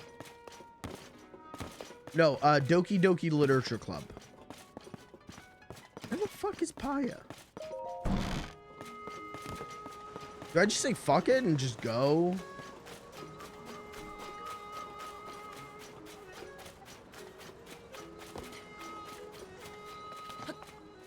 I know no one was there for that stream. That I do know. I know there was no one in the chat. And you know, I can't really not even remotely upset about that. Better to embarrass yourself by yourself than embarrass yourself in front of a bunch of people, you know?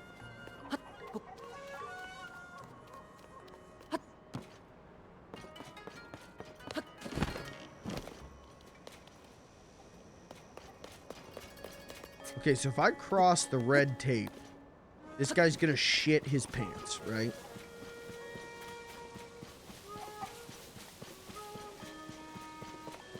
But is there a way? Is it like a maze? Am I supposed to follow this? And like go over here?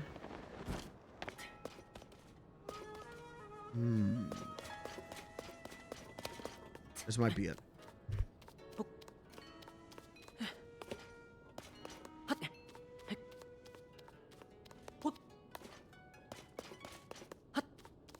I think Doki Doki Literature Club is in the running for worst stream I've ever done. Thing is, I don't think there, well, you know, hey, knock on wood, I don't think there can be a worse stream than Tomba. I think Tomba, I don't think you could top that as worst stream I've ever done. And we're gonna fix that. We're gonna fix that. We're gonna, when does that come out? That comes out in September, I think. The Tomba remastered. We're gonna change the connotation of Tomba in this chat room. When you say Tomba stream, we're gonna take it from the worst stream I ever did to, you know, it was good. It was pretty alright.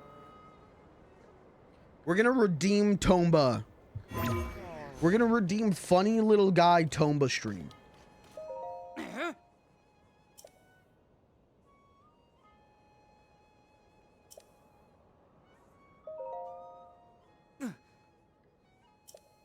It's weird though that it's just Tomba 1. It's not Tomba 1 and Tomba 2.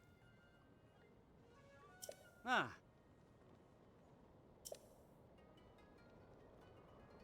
You're gonna launch Tomba and your computer is gonna fry on the spot? Don't say that. Do not say that. Do not say that.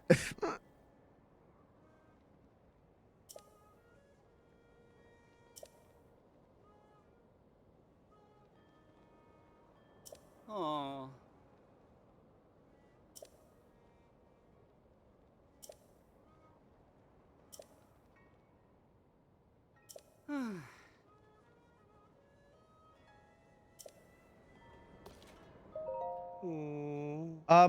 So he said, you know, they left something in case the Demon King came back. Do you think that something is the Master Sword? Do you think I fucked this up and did this out of order? I wonder what's, if it is, it's probably not, right? It's probably like fucking space laser or something. I hope it's not the Master Sword, and I hope that if it is the Master Sword, I hope that they thought about how this would play out if you went and got the Master Sword already. Wait, how do I wake this guy up?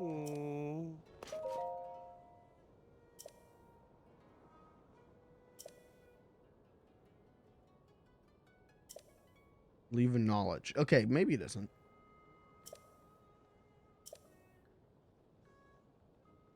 Determined that they were no match for the Demon King, gave his own life to imprison the threat.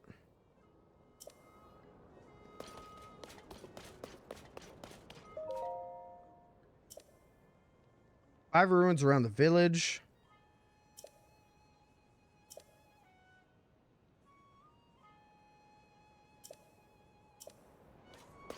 Okay, so that's one of them, right? So now I just need 2 more, maybe? Potentially? That's what they're talking about. They definitely thought about how to handle it if you already arrive at... already have it. Oh, I heard that arrive at. I mean, here's hoping. Here's hoping I don't, you know, do all this. And then Pyre's like, what the fuck, dude? You already got the fucking sword? And then there's like... Shigeru Miyamoto, like, comes out of my TV screen. Hyper-realistic blood from eyes.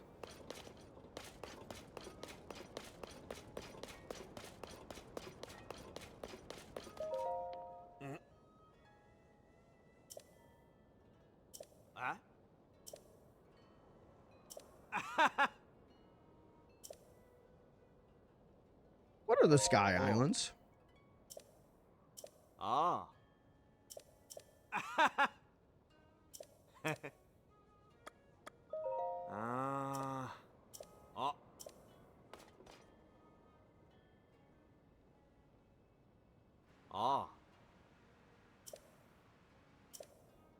Okay.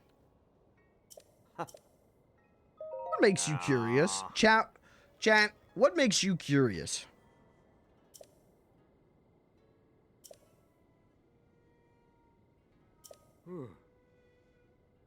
Oh.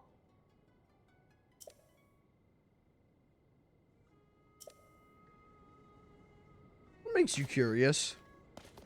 Happy Pride Month.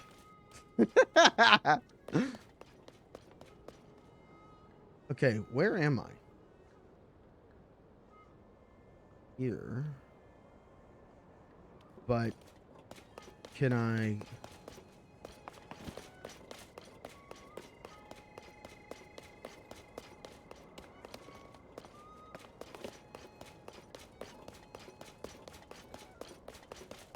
Like, this is definitely one, but...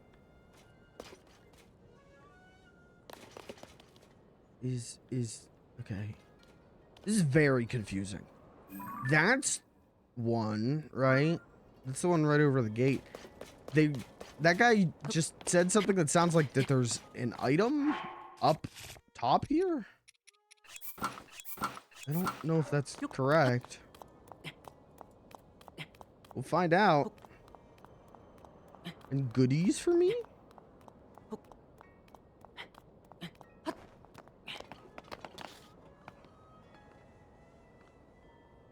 don't see a chest or anything. Gotta be up higher, right?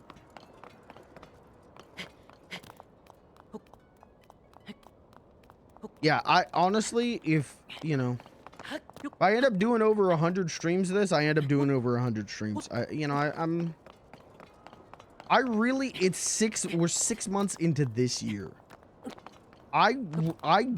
It started as a joke, but honest to God, I don't know if I'm even beating this game this year. I want to beat this before the Switch 2 comes out. If I can do that, we'll be sitting pretty. Oh, here we go. It's just a fucking Korok. Okay.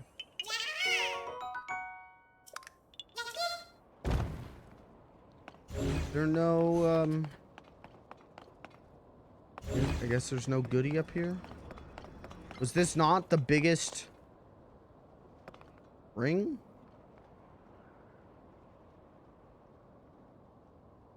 Okay. Well, there's some over here, so I guess I can go look at these. What if I just land on the one up here? Is Dickless the Clown gonna yell at me? You fucking dick!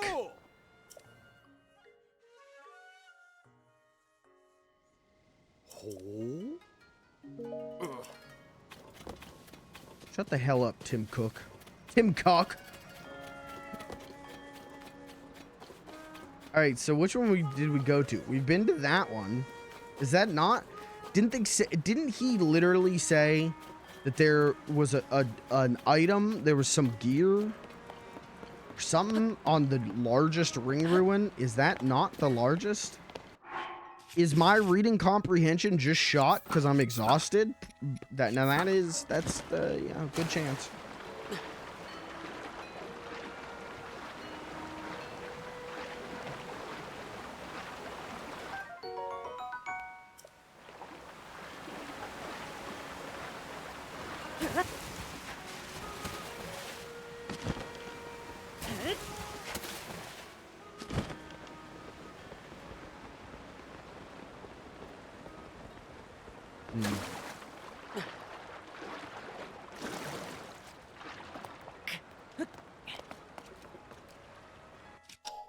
Any goodies?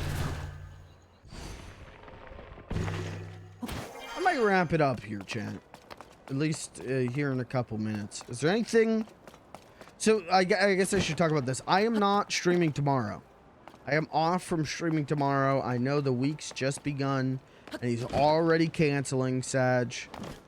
I am off tomorrow. Tomorrow is Mega 64 Day, and usually I would just watch the VOD of that, but they're doing a lot of stuff live that I'm interested in, like, being in the chat for. So I'm taking tomorrow off. You know, you guys keep telling me that I shouldn't feel bad for canceling streams. So even though my insides are going to be trying to eat themselves from the inside, even though every fiber of my being is going to be screaming by not streaming tomorrow, I'm going to not stream tomorrow. But I'll be back Wednesday, hopefully. And we'll do GTA RP on Wednesday and Thursday, I think. That's my plan right now. And then Friday we'll do more Half-Life Alyx.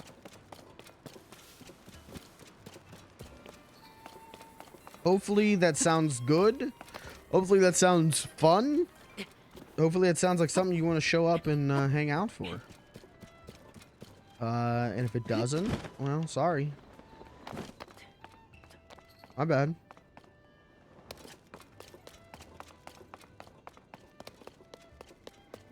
If you just fucking hate my guts afterwards, my bad. How many people here wish I was dead? Show of hands.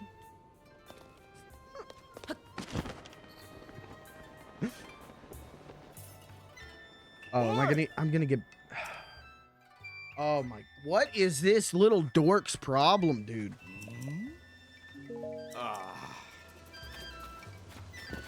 What do I do?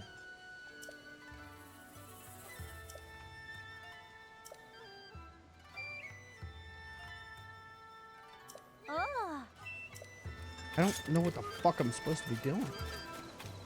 There's got to be, like, some way to, like, sneak around. Like, maybe it's just, like, really strict about the path I take. Is the only thing that I'm thinking, but...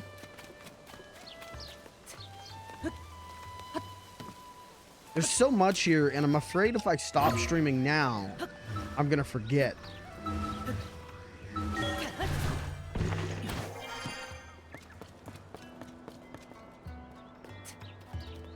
Well, since you asked, what? No, go ahead. What? Go ahead, say it.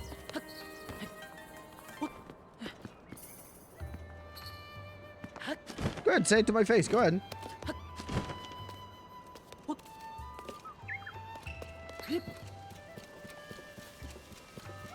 Go ahead. Oh.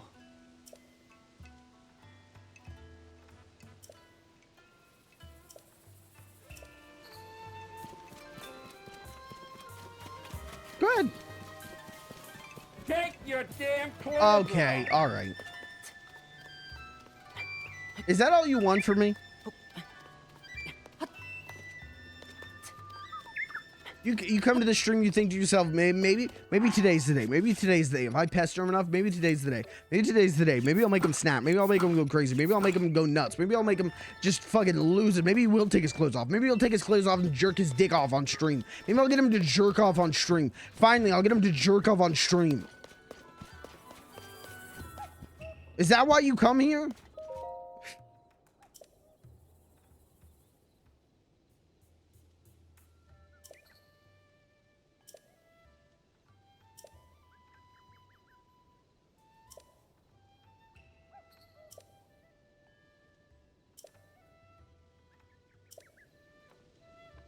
Sorry, isn't this twitch.tv? Is it? I thought this was justin.tv.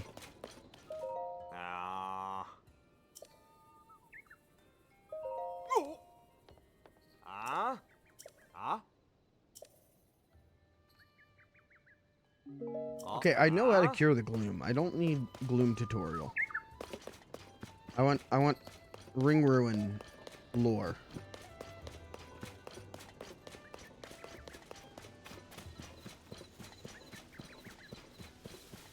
I feel like not enough people jerk off on Twitch TV anymore.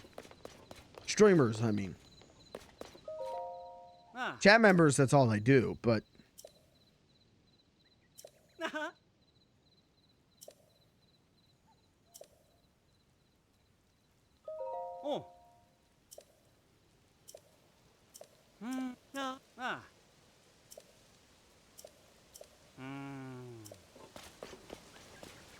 Okay, so I can't enter the floating ring. Okay, so I can look at the others. But the floating ring, I'm not allowed to quote-unquote enter.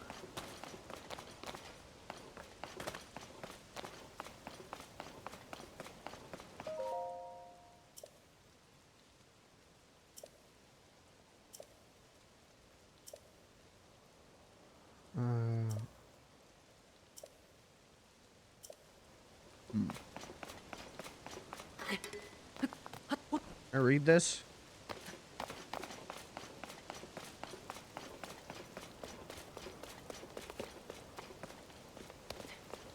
Okay, well that's another one done, right? So we've got 1, 2, 3, I guess. I can't see shit in the rain, so I don't know where the other ones are.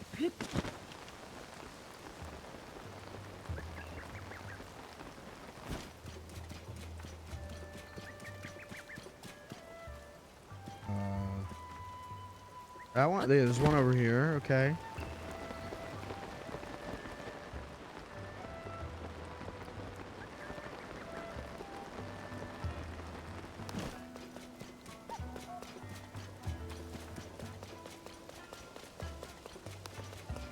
Oh, this is the one I was dinking around on. This is the one I already looked at, right?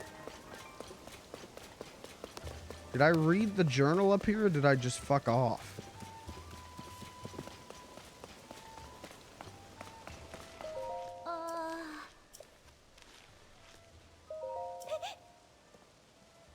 What is up with Link and just scaring everyone?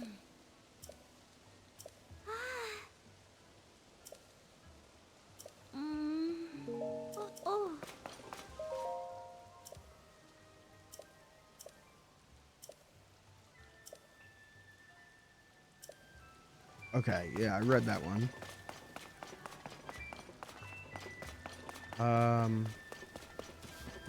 Okay, where are the other ruins then? Again, kind of fucking hard to see in the rain. Obviously, there's that one that we were at, which again, I feel like is the big one.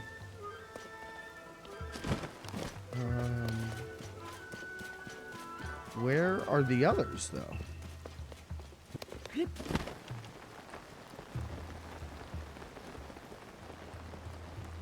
Who was that? Who I'm supposed to like talk to someone about these, right? Supposed to tell them like, hey, I read all 5.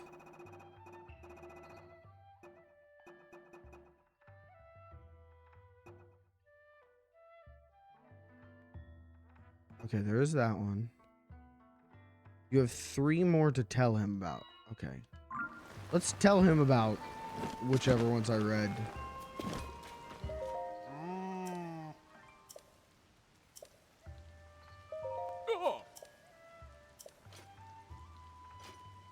Oh. Ooh. Hey. I think I just have one more. Oh. Ooh. What is the last one? There's this. But I'm not allowed to go over there. Ooh. How about I kick your fucking ass, little bitch? Hold on. Hey, see what the princess said about this, bitch. That was a good bomb. I shouldn't have wasted that. All right, chat. Well, we'll figure it out next time. I'm going to call it here. Because I think I got to do some sneaking and some stealthing. And quite frankly, I need to get out of here. I probably should have ended stream like 40 minutes ago. But I wanted to hang out. Because I'm not, again, not here tomorrow, chat. Sorry. Not here tomorrow. But, like I said, GTRP on Wednesday, Thursday, and Half-Life Alyx on Friday, and we'll go from there. For now, I'm done. Hopefully this was fun. Hopefully you enjoyed it. If you didn't, give me 5 subs. If you didn't like this stream, give 5 subs right now so I know you didn't like it. Text you at 6 a.m. tomorrow screaming. I will, I'll just ban you. I'll just ban you and block you from everything.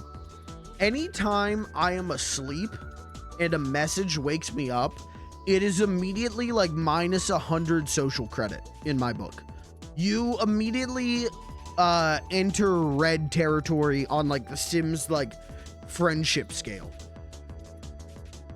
It's if you ping me in Discord, and I still haven't figured out how to turn the setting off. I've tried, but my phone, if I get pinged on Discord, will just it'll just go nuts.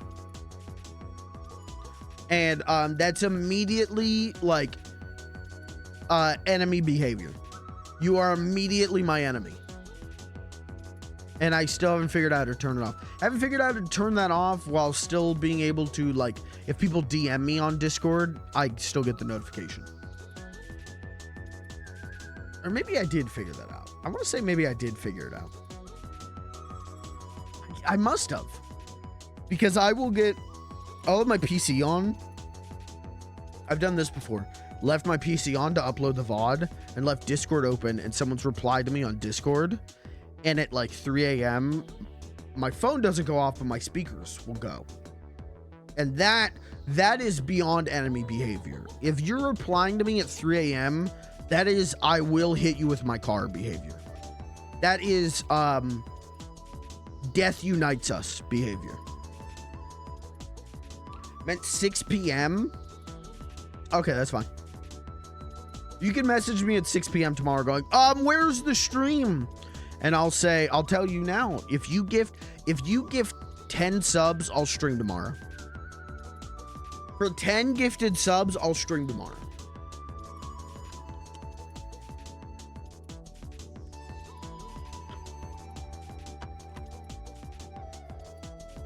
I'm out of here.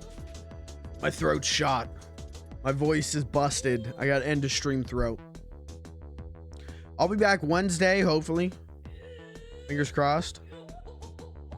Let me give you some homework, chat. While I'm gone, here's a little homework. Look up,